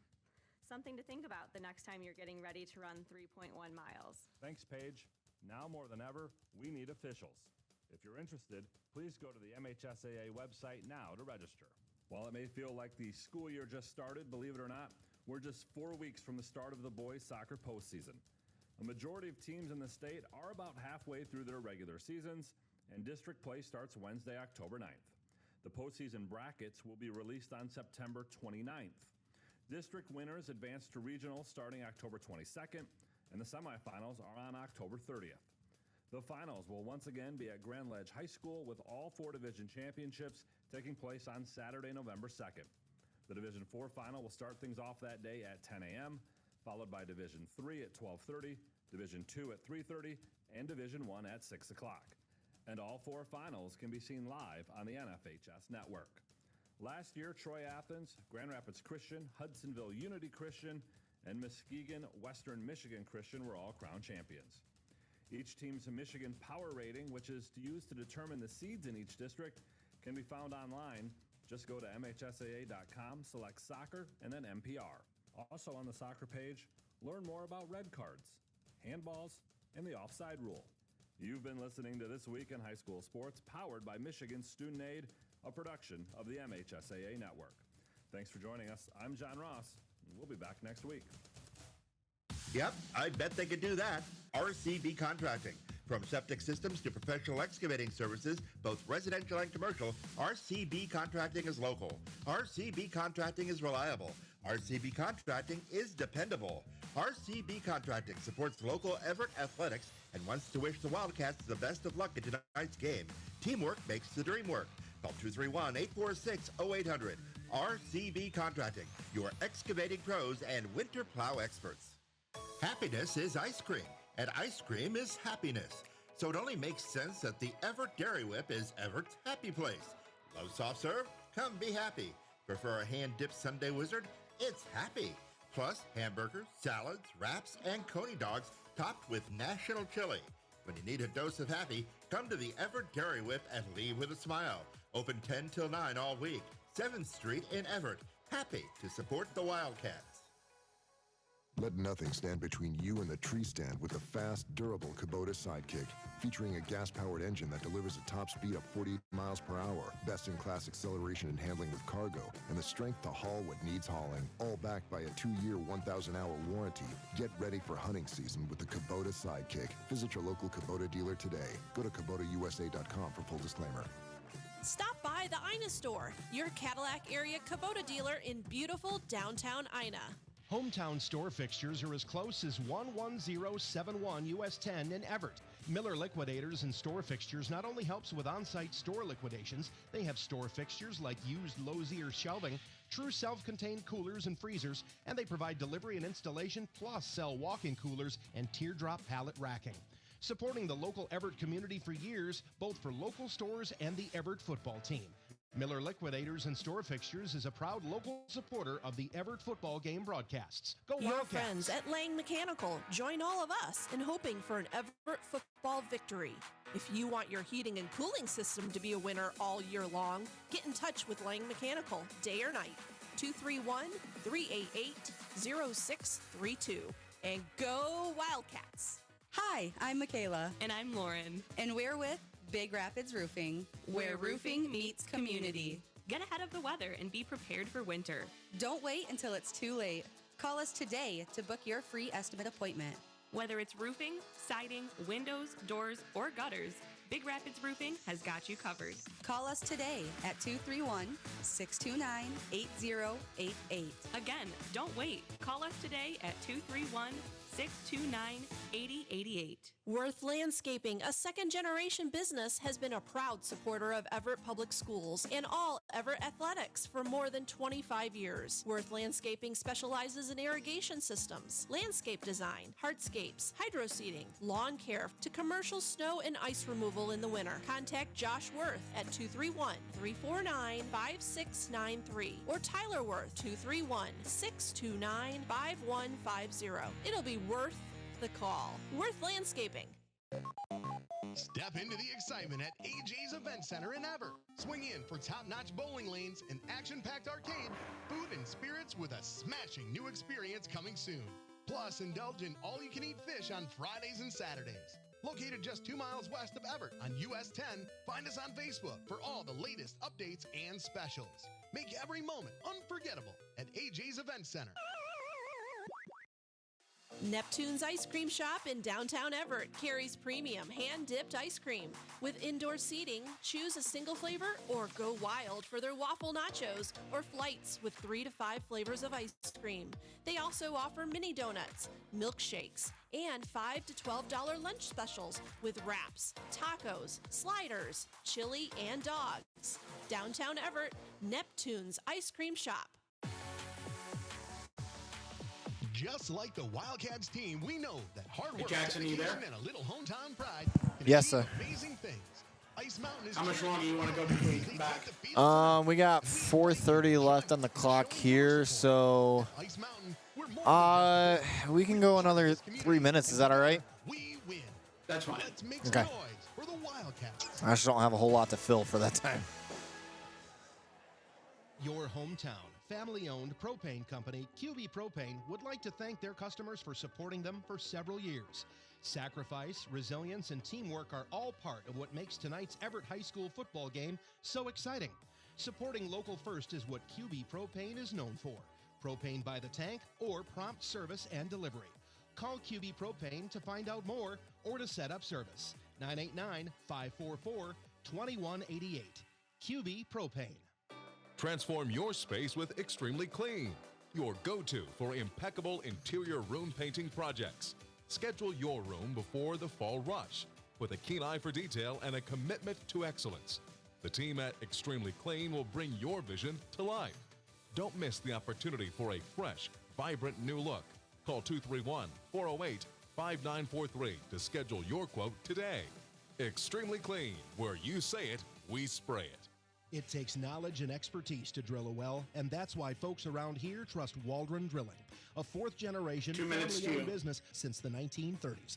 Waldron Drilling can drill from 4-inch up to 24-inch wells, offering free estimates for new installations. Voted Osceola County's favorite well driller for the past 5 years. Quality, customer satisfaction, safety, and honest work.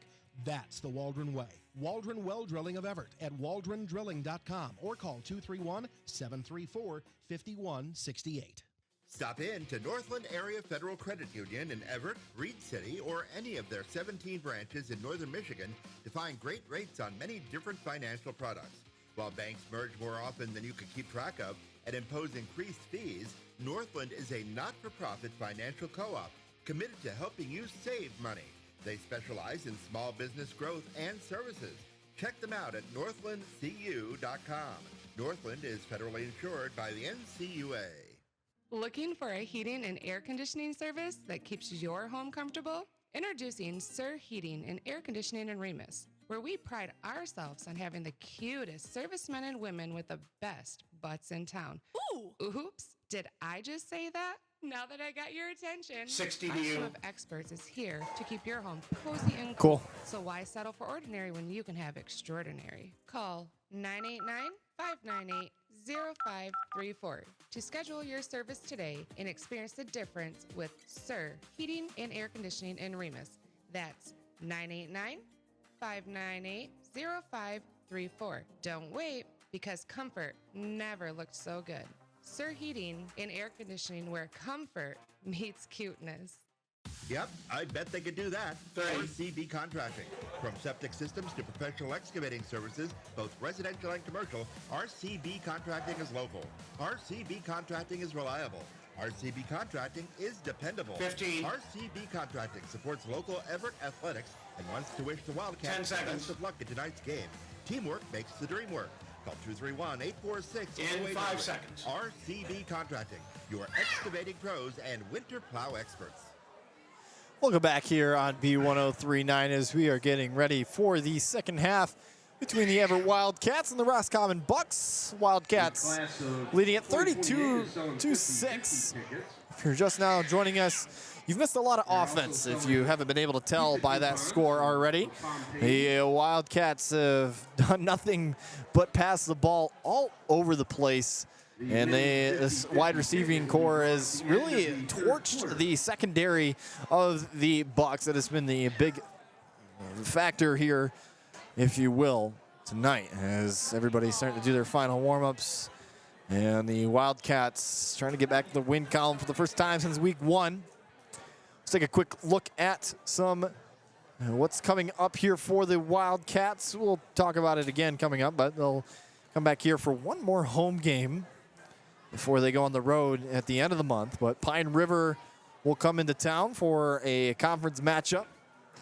And for the Roscommon Bucks, they will head to McBain after this. They have been on the road. The modern-day Monarchs, start no doubt who the season. best team in high school football is this.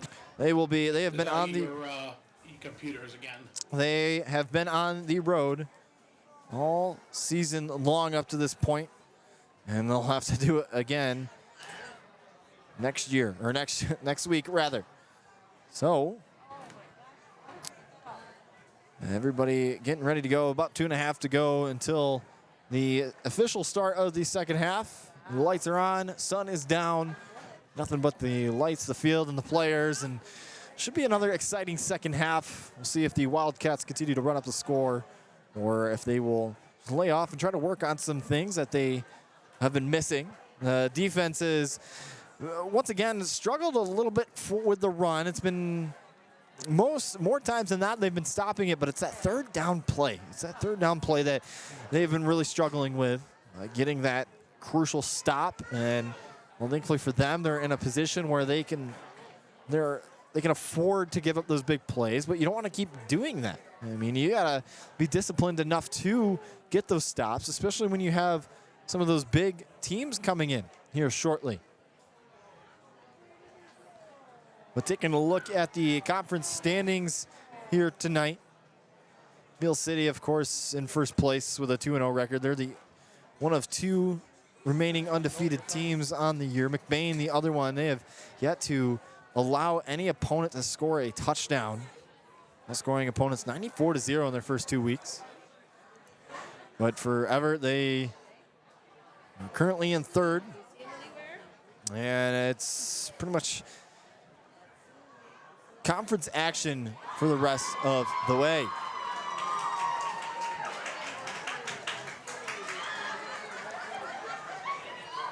With some action going in around here in northern Michigan. Menominee and Ishpeming, Westwood in action here tonight. Bad Axe and Caro, Bath and Potterville, Beaverton and Farewell play tonight as well. As we scroll down the list of these, Charlevoix and Boyne City going at it tonight. Decatur and Comstock Park. And a slugfest there. Decatur winning 55-6 in that game tonight. This is all Division 7 scores here. Houghton Lake and Manton are in process here tonight as well. Kent City Lakeview as well. Lake City and Pine River square off. And that's pretty much it for the slate of Division 7 scores here. As the clock runs out for the halftime. Great halftime show by the marching band. A bit of a Star Wars show going on tonight. Welcome back to second half action. As we get ready to go, and the Bucks will kick off here to start the second half. They've struggled defensively, so we'll see what kind of adjustments they made in the locker room, and if they can make enough adjustments to hold the Wildcats at bay here in the second half. So the kicker lines up for the kick here.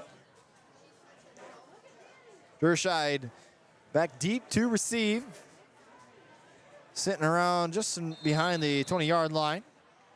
Everybody ready to go as this ball is lined right at a player here.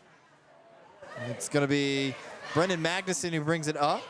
And he gets tripped up and is brought down finally around 35. There's a flag thrown in, a pile of madness in there, though. So we'll see if this will if this will either help or not help the Wildcats here to open up the first drive of the first half. However, it doesn't feel like, and it's gonna help the Wildcats here, but it feels like it hasn't really done anything. It doesn't matter how far back they are away from the first down line.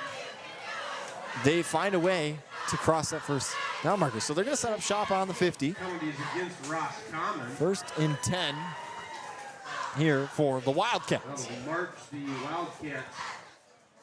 So great position here to get on the board once again and potentially break 40 for the first time this season. They've already scored a season high in points. It was last week's season high. It's Lake City. Snaps the ball. Anderson looking to his right. He moves up in the pocket. He's going to keep it. Jukes to his right. And he's got an opening. Runs down the field. Across the 30 and is tripped up and down right in front of the 25-yard line. Anderson scrambles his way down to the Anderson moving through his progressions, but a nice job to climb up in the pocket and then eventually wisely pulled the ball down and took it himself. And that's the beauty of having a quarterback like Aiden Anderson. He can do anything you want him to do.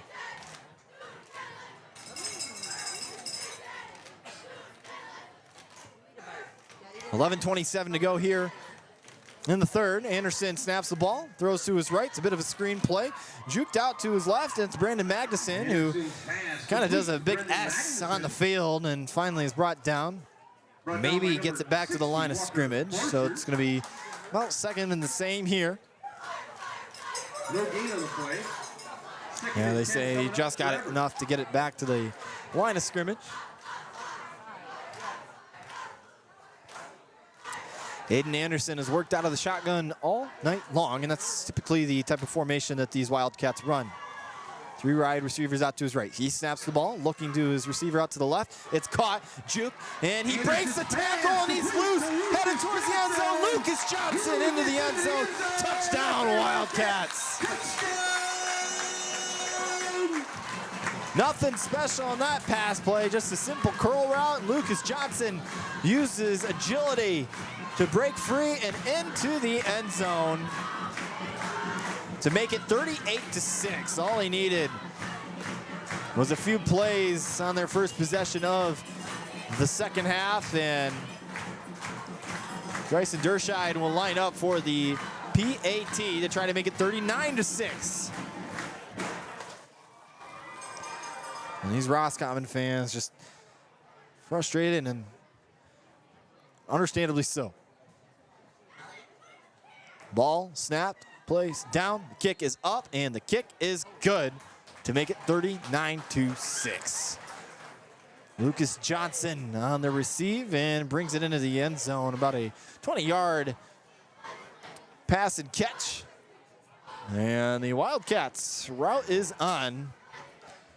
And the Bucks will try to have to find a way to slow them down, but defensively, that's not looking quite likely tonight. So it looks like it's going to be Keaton Pratt back deep to return. Maybe he can jump on another one to bring it to the house for a kick six. Caroline Vanaschi. Natalie Wood. Caitlin Fowler. Marley DeWitt.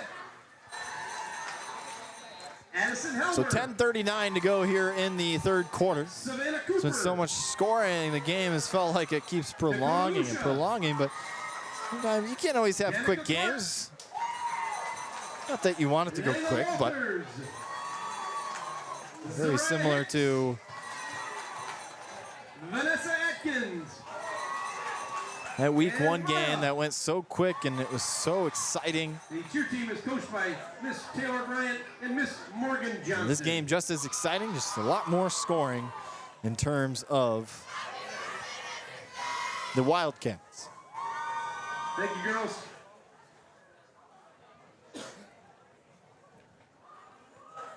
So here we go. Bryson Derscheid lining up for the kick to send things up, off, and away. And here we go. Nice kick down the field, picked up around the 5-yard line. Pratt cuts over to his right, misses a tackle, and is finally brought down. They're going to mark him just shy of the 25-yard line. Number 50, Coonan. And that's where they'll go here. 10:32 to go here in the third quarter.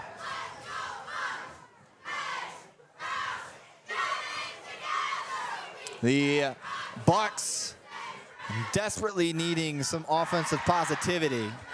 Again, their only score coming off of a kick six by Keaton Pratt.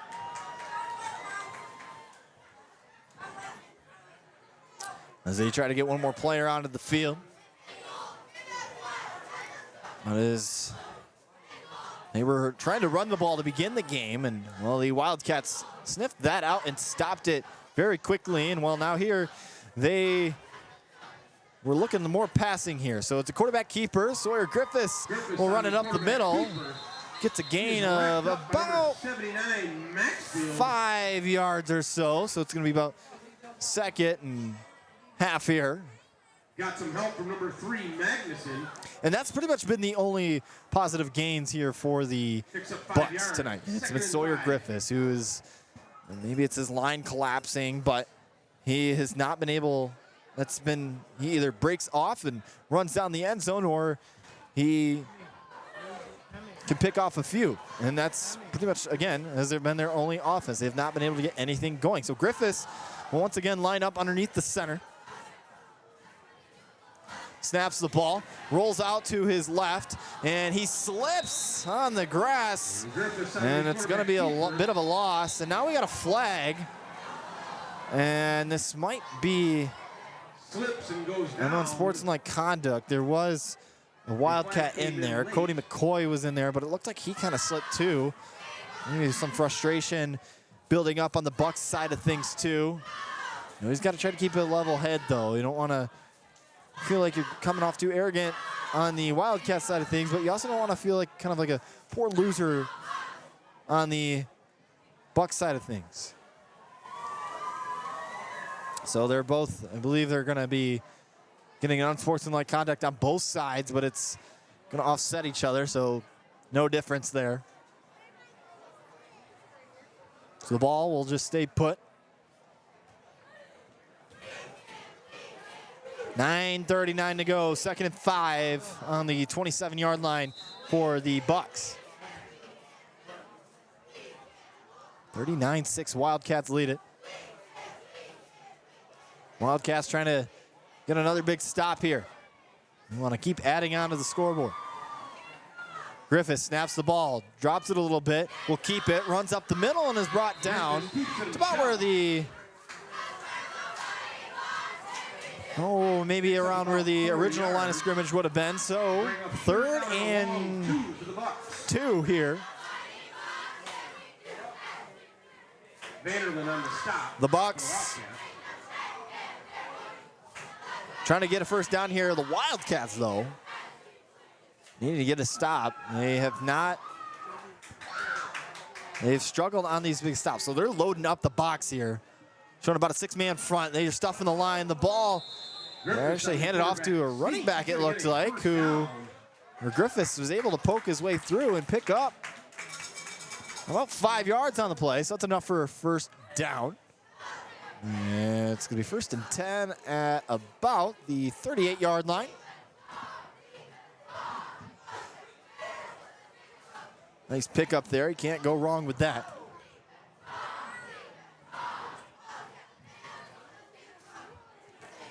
So, but maybe a bit of a passing formation. 2 wide receivers out on each side. 3 running backs behind him, though. He hands it off to the back. And he breaks loose through the line and is brought down in front of the 50. And nice pickup there.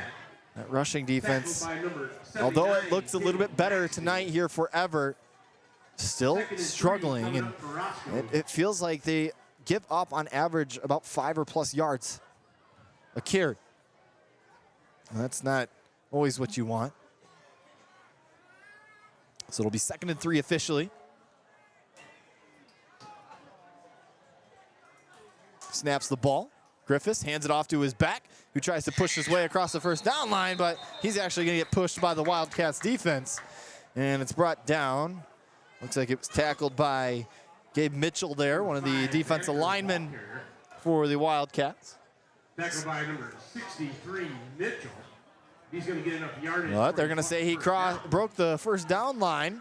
It's going to be a fresh set of downs here for the Bucks with 7:30 to go here in the 3rd. Bucks have done, we've seen a few times tonight where it's been the long methodical drives, but they just have not been able to cash anything in. Let's see if this drive will go in their favor. Griffiths snaps the ball, and it looks like it's fumbled. The Griffiths jump back on it, and I believe he did. Yep, he did. Dershide slapping his hands in frustration there, thinking, hey, I thought we got it. Big Rapids, Reed City, a big rival game going on right now. 3rd quarter, 19-14, Big Rapids leading that game right now. Past the Big Rapids buses on the way up to Reed City on my way here today. 2nd and 10 here for the Bucks. Snapped in the shotgun formation. Griffiths will keep it, runs it up the middle, spins and is brought down past the 50. And it's picks up about 3 yards. About 3rd and 7 on the 48. 6.5 to go here in the 3rd. The Bucks have been running the ball down the throats of the Wildcats, and we'll see if they can get a stop here on 3rd down.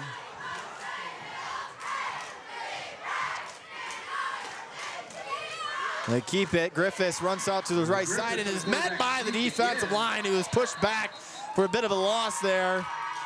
And it's going to be 4th down and a big stop and a positive. That's got to be a confidence booster for this defense too, that has really struggled on not allowing the big plays, the big explosive plays on 4th down, or 3rd down rather.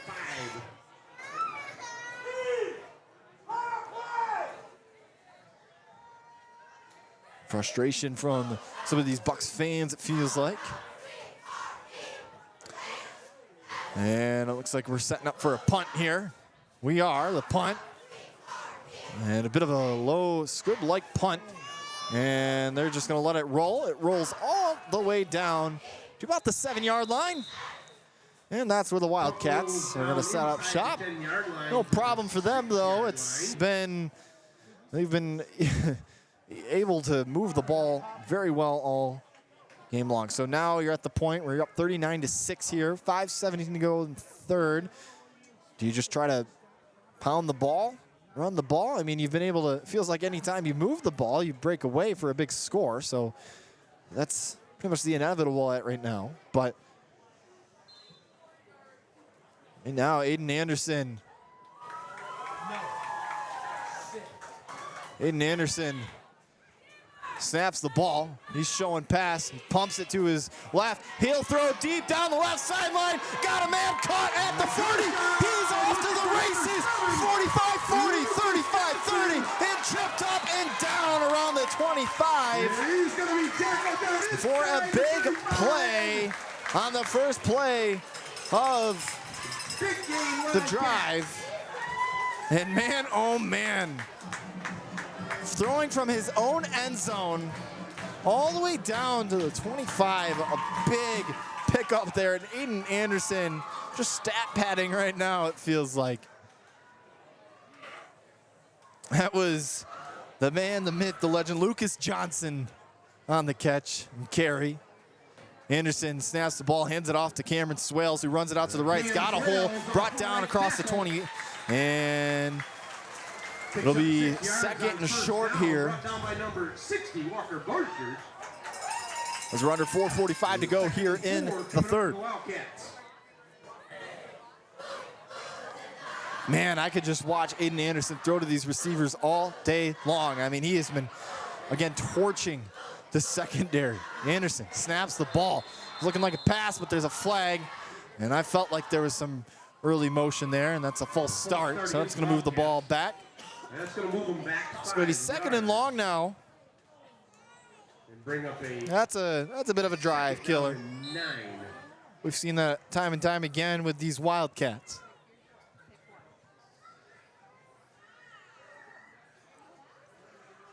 So it'll be 2nd and 9 on the 24.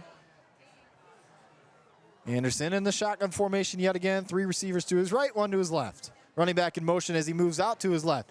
Anderson snaps the ball. Screen play to his wide receiver. That's Lucas Johnson, who runs down the left sideline across the 10. Lowers his shoulder across the 5 and can't get there, and is brought down right around the 4-yard line. And it's going to be 1st and goal for the Wildcats, as they're threatening to break 40 points for the first time in this 2024 season. It'll be 1st and goal ever.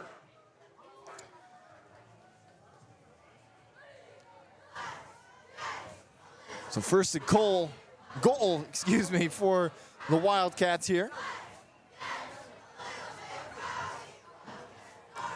Anderson with a wide receiver ranging to his right, hands it off to Lucas Johnson, and he jogs into the end zone. Touchdown, Wildcats. Noah Vanderlyn takes the ball from Aiden Anderson on the screenplay, hurdles his way into the end zone, makes it 45-6, 3:47 to go here in the 3rd quarter. And the pounding is on as these Wildcats cannot be stopped. Scoring the most points. They haven't scored this many points since almost a year ago to date. Back on September 22nd against Manton, they put up 48. So we'll see if they can eclipse that mark. They haven't scored 50 points in a while. So the PAT is ready to go here. Dershide, the kick is up, and the kick is good. 46-6 here. 40-point lead for Evart. Man, oh man. Well, we're going to take a 60-second timeout ourselves. You're listening to Evart Wildcats football here on B1039. Happiness is ice cream. 60. Ice cream is happiness. So it only makes sense that the Evart Dairy Whip is Evert's happy place. Oh, soft serve, come be happy. Prefer a hand-dipped Sunday Wizard? It's happy. Plus, hamburgers, salads, wraps, and chili dogs topped with national chili. When you need a dose of happy, come to the Evart Dairy Whip and leave with a smile. In upcoming Wildcat action, 7th Street in the Evart. varsity JV and varsity volleyball team opens conference play next week at McBain on Tuesday. Featuring a First gas-powered engine serve that at delivers a top speed of 30 5:30. miles per hour. As the Best-in-class JVs at acceleration 5:30, the varsity to and strength follow. to haul what needs haul. Will open up Backed by a conference 15 play at $1,000 McBain. warranty. Get ready for hunting season with the Kubota Sidekick. Visit your local Kubota dealer today. Go to KubotaUSA.com for full disclaimer. Stop by the Ina store, your Cadillac area Kubota dealer in beautiful downtown Ina. Welcome back here on B1039. The Wildcats just coming off yet another touchdown drive. 46-6, 3:47 to go. Dryson Dershide here, ready to go on the kick. It's booted down the field. Keaton Pratt will bounce and will pick it up right around the 10. He's going to have some trouble. Moves out to his right and is brought down behind the 20-yard line there. As this defense has been all over these Bucks tonight. It has been feeling like deer opener tonight. That's pretty much the only way to put it. In other upcoming action, But the is the annual Armed Wildcats Forces looking to game. break 50 points for the first time since September 9th of the 2022 season, where they put up 61 against Pine River. And then right here, Friday night at Tom Smith Memorial And we'll be Stadium, facing Pine River here in the coming weeks. Next week to be exact. for the annual Armed Forces Of game. course, when they put up 60 that year, that was when they went 10-2 and made a nice run deep into November before losing by 1 point to Iron Mountain. Oh, that's a heartbreaker. So we got some early whistles here. Looks like it's Griffith's taken down. going to be taking in the a stroll backfield. back. Winding clock That now. was Mitchell and McCoy. Sounds like a Western. 2:30 to go here. The 2nd and 10. Bucks lining up here in the shotgun formation. Griffith snaps the ball, hands it off to his back, who tries to go up the gut, but is brought down almost instantly. And it's going to be 3rd and long. And then right now the Bucks, there's not much they can do. They've been trying everything, it feels like. They've tried the pass, they've tried the run, they've tried the motion. They just have not been able to get anything working for them. Smith on the tackle. And we'll see 3rd and 8 coming up if for they can Roscommon. get on the scoreboard here in the final few minutes of this half. High snap, Griffiths will dive to try to pick up a couple extra yards. Is it enough for the first down? And it is. He gets enough The yards for a 1st and 10 down. for the Bucks. Tripped up by number 16, Cade Nice Morgan. pickup of about 7, just enough to move the chains.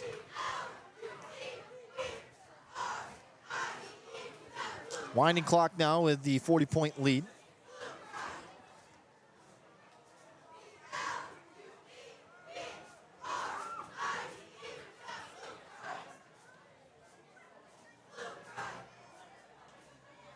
It's a rule that if a team is leading by 35 or more points at halftime or at any point in the second half, the clock runs continuously, except for timeouts or injuries, of course. Cade Morgan on the tackle for the Wildcats. A 4-yard pickup makes it 2nd and 6.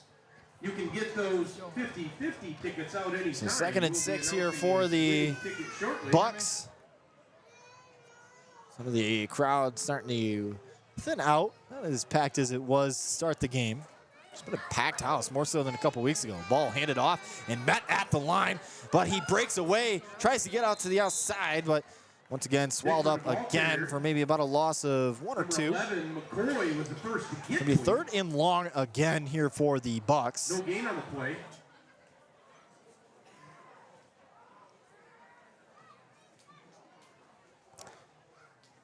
As they're just going to let the clock wind down to 0 here in the 3rd quarter. So after the 3rd, the Wildcats extending their lead even further, 46-6. And we're going to take a 60-second break ourselves. You're listening to Everett Wildcats football here on B1039. Hometown store fixtures are as close as 11071 US 10 in Evert. Miller Liquidators and store fixtures not only helps with on-site store liquidations, they have store fixtures like used Lozier shelving, true self-contained coolers and freezers, and they provide delivery and installation, plus sell walk-in coolers and teardrop pallet racking. Supporting the local Evert community for years, both for local stores and the Evert football team. Miller Liquidators and Store Fixtures is a proud local supporter of the Evert football game broadcasts. Go Wildcats! Hi, I'm Michaela. And I'm Lauren. And we're with Big Rapids Roofing, where roofing meets community. Get ahead of the weather and be prepared for winter. Don't wait until it's too late. 20. Call us today to book your free estimate appointment. Whether it's roofing, siding, windows, doors, or gutters, Big Rapids Roofing has got you covered. 10 seconds. Call us today at 231-629-8088. Again, In 5. don't wait. Call us today at 231-629-8088. 46-6 as we begin the 4th quarter. Continuous running clock at this point with the 40-point lead. The Bucks setting up shop around the 33-yard line as they try to get things rolling here on 3rd down.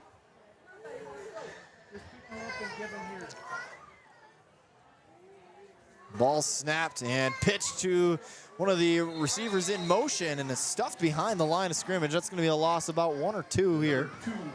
And it'll be 4th down now. And most likely punt time for the Bucks. Play brings up 4th down. So right now, I don't know. I don't want to say they're waving the white flag, but it's kind of what it feels like right now. You obviously don't ever want to preach that type of playing, especially in high school football, but just don't want to get too bad. The ball punted down, it will roll. Picked up by Dershide, who will run it out towards the right side, across the 45, across the 50, 45-40, down the right sideline, still not down, breaks a tackle, down the 20, and pushed out of bounds right around there. And a nice pickup, a nice punt return. Actually, Vanderlyn on the return, but man, that has just been the MO tonight for the Wildcats. Everything is just, other than that interception by Aiden Anderson late in this first half, it has just been pure dominance all night long. So Aiden Anderson, we're going to get a timeout. Timeout, Roscommon. 10:39 to go here in the game. We're going to take a 60-second timeout ourselves. And you're listening to Wildcats football here on B1039. Worth Landscaping, a second-generation station business, ID has when been we come a back, proud please. supporter 10-4. of Everett Public Schools and all Everett athletics for more than 25 years. Worth Landscaping specializes in irrigation systems, landscape design, hardscapes, hydro seeding, lawn care, to commercial snow and ice removal in the winter. Contact Josh Worth at 231-349-5693 or Tyler Worth 231-629-5150. It'll be worth the call. Worth Landscaping. Step into the excitement at AJ's Event Center in Everett. Swing in for top-notch bowling lanes and action-packed arcade. Food and spirits with a smashing new experience coming soon. Plus, indulge in all-you-can-eat fish on Fridays and Saturdays. Located just 10 seconds. US 10, find us on Facebook. Grayson Dershide is walking. Make every moment unforgettable at AJ's Event Center. Short gain on the play, brought down by number 6, Toby Bickford.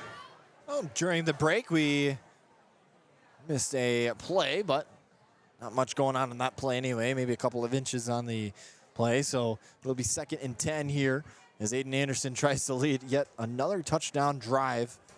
46-6 with the 10-minute mark coming up here in just a few seconds. Anderson motions his running back to the right, snaps the ball, hand it off, and actually keep it, running up the middle, and a nice carry of about 5. And it'll be 3rd and about 4 to go. You're listening to Everett Wildcats football here on WBZX Big Rapids. Thank you for joining us tonight. It's been a blowout from the start, 46-6 here as we got 9:30 to go here in the game. Wildcats have been looking good. Trying to break 50 for the first time since the 2022 season. Anderson snaps the ball, roaming out to his right. He'll keep it, cuts over to his left, tries to find a hole, across the first down line, and brought down. And actually I'm gonna mark him just short.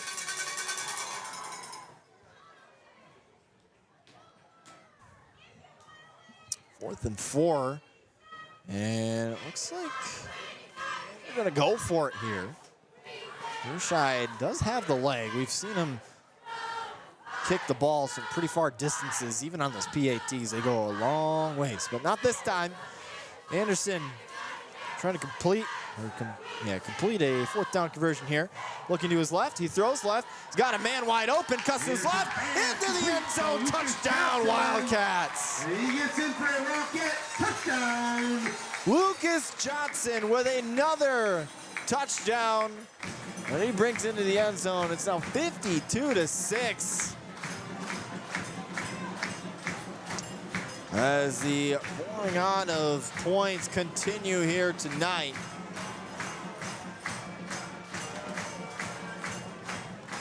Now they'll line up for the PAT. Drayson Dershide go for the PAT, but man, Lucas Johnson, I'm excited to see the stat totals here in a couple days once they're added up.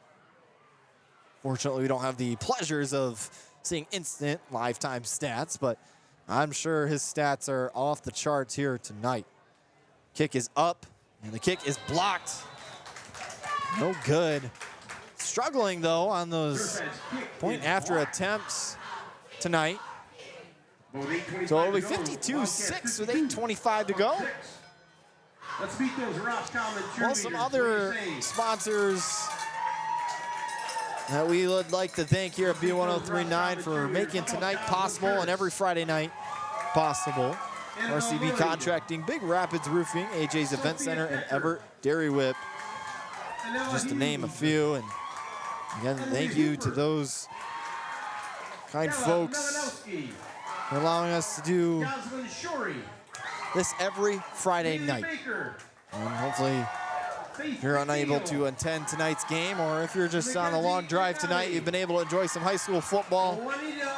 52-6, with 8.5 to go, and on this beautiful Friday night. Last week, 40 degrees, rain, wind, just a recipe for not enjoying life at the stadium if you're watching. And last week's game was a mess, and well, this week it's been good. A lot to cheer for if you're Evert.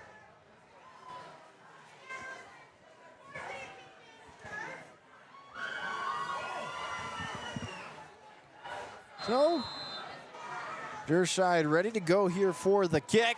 It's up and away. And this is fielded right around the 20-yard line. Pratt will move to his right, across the 30, across the 35, breaks another tackle, and brought down beyond the 40-yard line. And we'll set the Bucks up nicely around midfield. And, well, can they, just for momentum purposes or maybe confidence purposes, can they find a way into the end zone? They have only made the end zone once, and that was on special teams. It was a kick 6.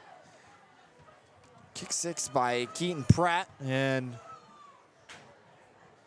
well, they're gonna maybe try to find a way into the end zone for the first time since week 1. This offense struggling against the top 2 teams in the Highland Conference. So here we go. Sawyer Griffiths under the center, fumbles the ball. Actually, it's Hudson Marsh as the quarterback. Maybe going for a different look this time around, see if, you know what, it doesn't hurt at this point. Makes it 1st and 15. So 1st and very long now for the Bucks. 7:30 to go here in the game.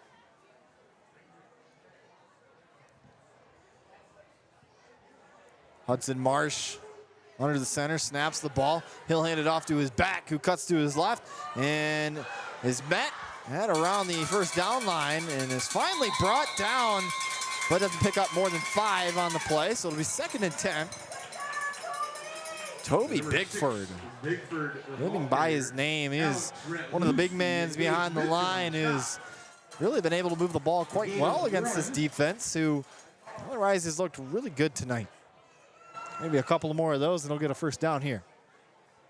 A running clock, of course. Once a team is north of 35-point lead, well, the clock can continue to run as long as it's in the second half. Just a way to speed up the games. Otherwise, we'd probably be here for a while. Marsh under center, snaps the ball, hands it off to his back, who runs it up the middle, and a nice pickup and across the 45. And that'll be enough for a first down. About a 14-yard pickup there.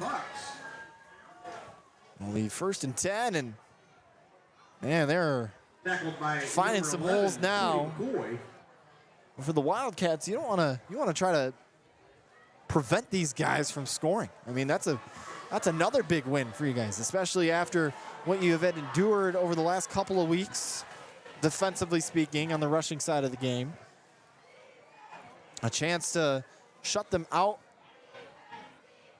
on the offensive side. So Marsh snaps the ball, hands it off to the back again, and is met by a group of Wildcats, but he's able to scratch across a yard.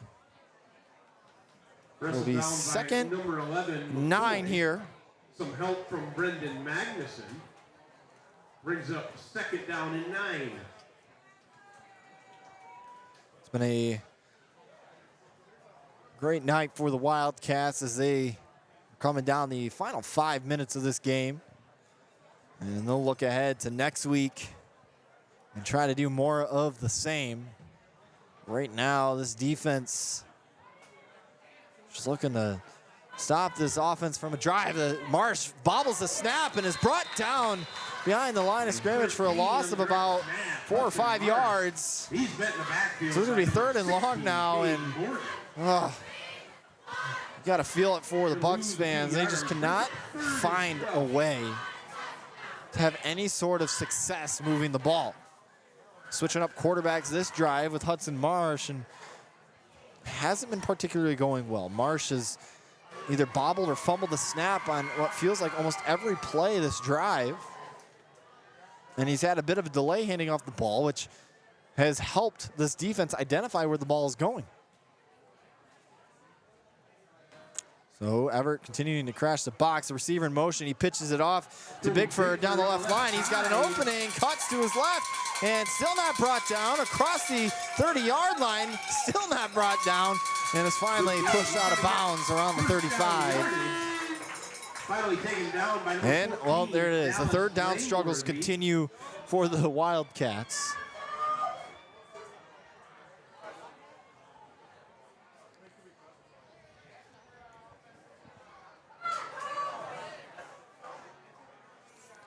As we're under 4 to go here in the game.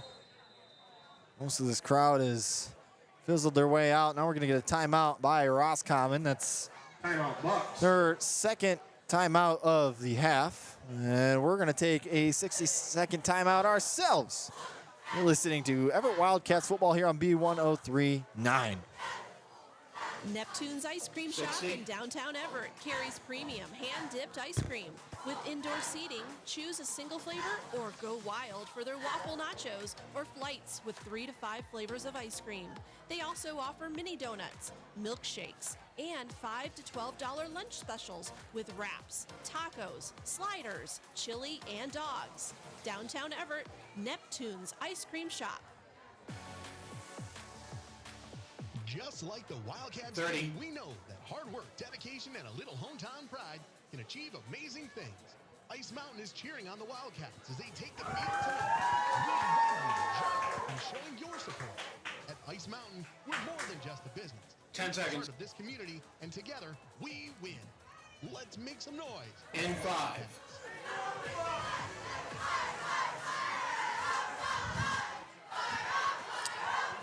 (52-6) with 3:36 here to go in the fourth quarter. Everett leading it. And right now the Bucks have been on a long drive once again. This time trying to find their way into the end zone for the first time in 2 weeks. It's been a long time coming for this offense. They got receiver motion moving left to right, and they flip it off again. Who goes to the right side? He's wide open. 20, 15, 10, 5, lowers his shoulder into the end zone. Touchdown, Bucks.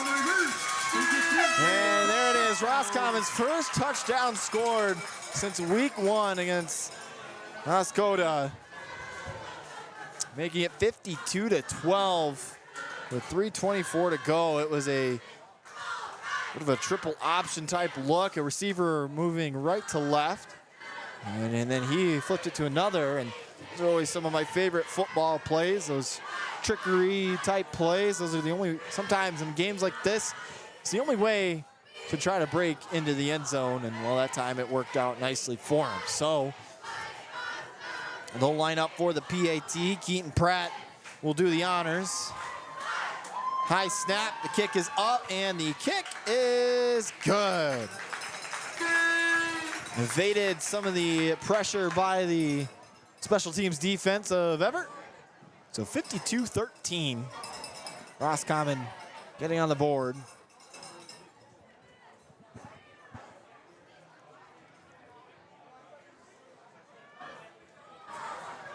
And now we'll get ready for another kickoff here tonight. Been a ton of them. A lot of scoring tonight. Just shy of 70 points scored total, 69 to be exact.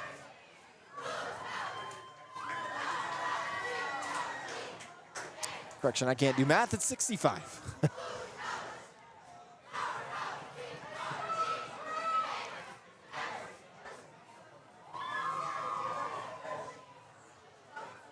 So 3:24, Roscommon ready to go. This is gonna be a long bus ride back home. That's for sure.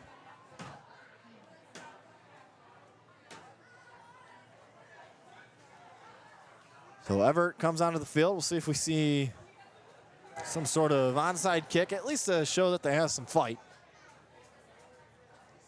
But if Everett gets this ball back, you can pretty much guarantee that they're gonna run the final or the remaining 3.5 minutes down to 0. The kick squibbed up the middle and it slides across the grass.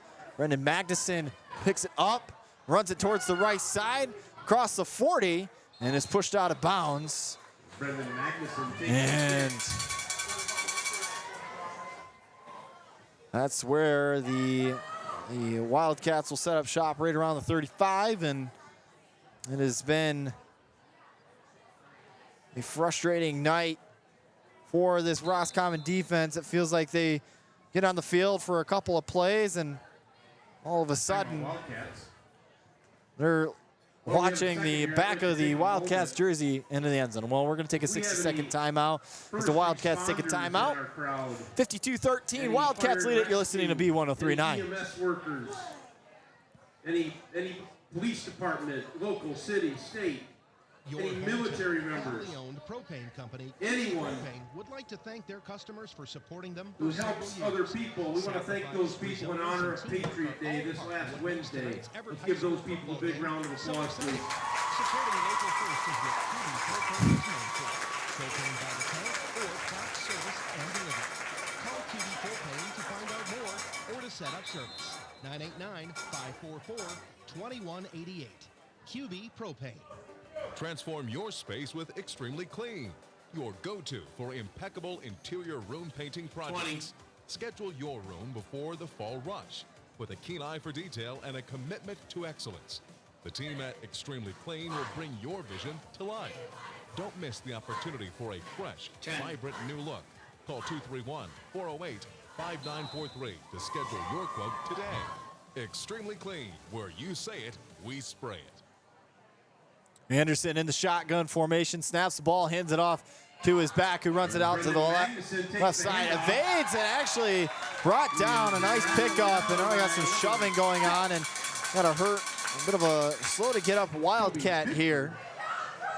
It was Brendan Magnuson that was slow to get up. He's limping, and see if he comes out of the game just to be careful, but clock will continue to wind down now. 2:30 to go here in the game. The Wildcats are just going to try to run this out. At least get enough to get the first down. Let's see if maybe they can cap off tonight's big game with a explosive run play. Had one on the screen side of things. Then Anderson snaps the ball, hands it off, and cuts to his left and out down the right side. Dershide will get back down to the original line of scrimmage. It's actually no longer Aiden Anderson out there. It's Austin Lucia out there. And backup quarterback, Lucia, the sophomore quarterback for the Wildcats. It's a very young quarterback room for the Wildcats. So is this team, not a whole lot of seniors. You see a lot more sophomores on this team than anything. But you gotta like that if you're Ben Bryant. Able to build your squad up to be as successful as possible over the next couple of years and make a run at that state title. Lucia with the receiver in motion, hands it off to that receiver who runs down the left sideline. It's Langworth who evades a tackle down across the 50 and out of bounds. It'll be 1st and 10. With the final minute officially winding its way down.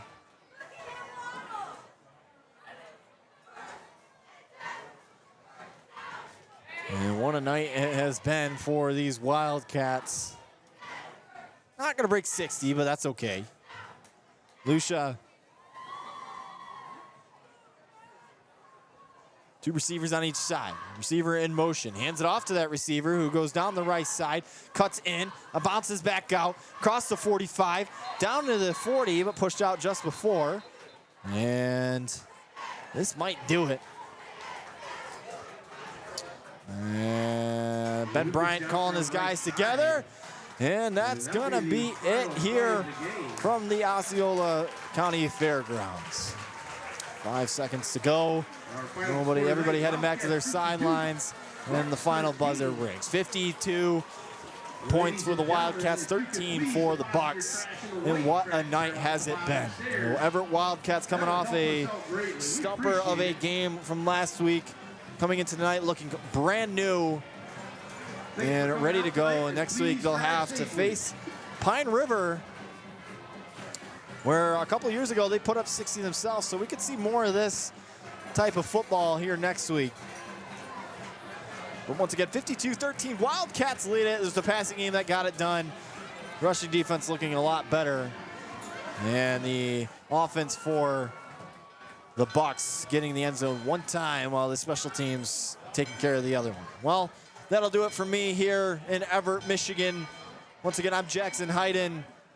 Wildcats winning week 3, improving to 2-1. And the Bucks dropping to 1-2. 52-13 is our final. You've been listening to Evart Wildcats football here on B1039. It takes knowledge and expertise to You done, or you want to come back? Nope, that'll be it for me. Okay, thank you. Thank you. Business since the 1930s. Waldron Drilling can drill from 4-inch up to 24-inch wells, offering free estimates for new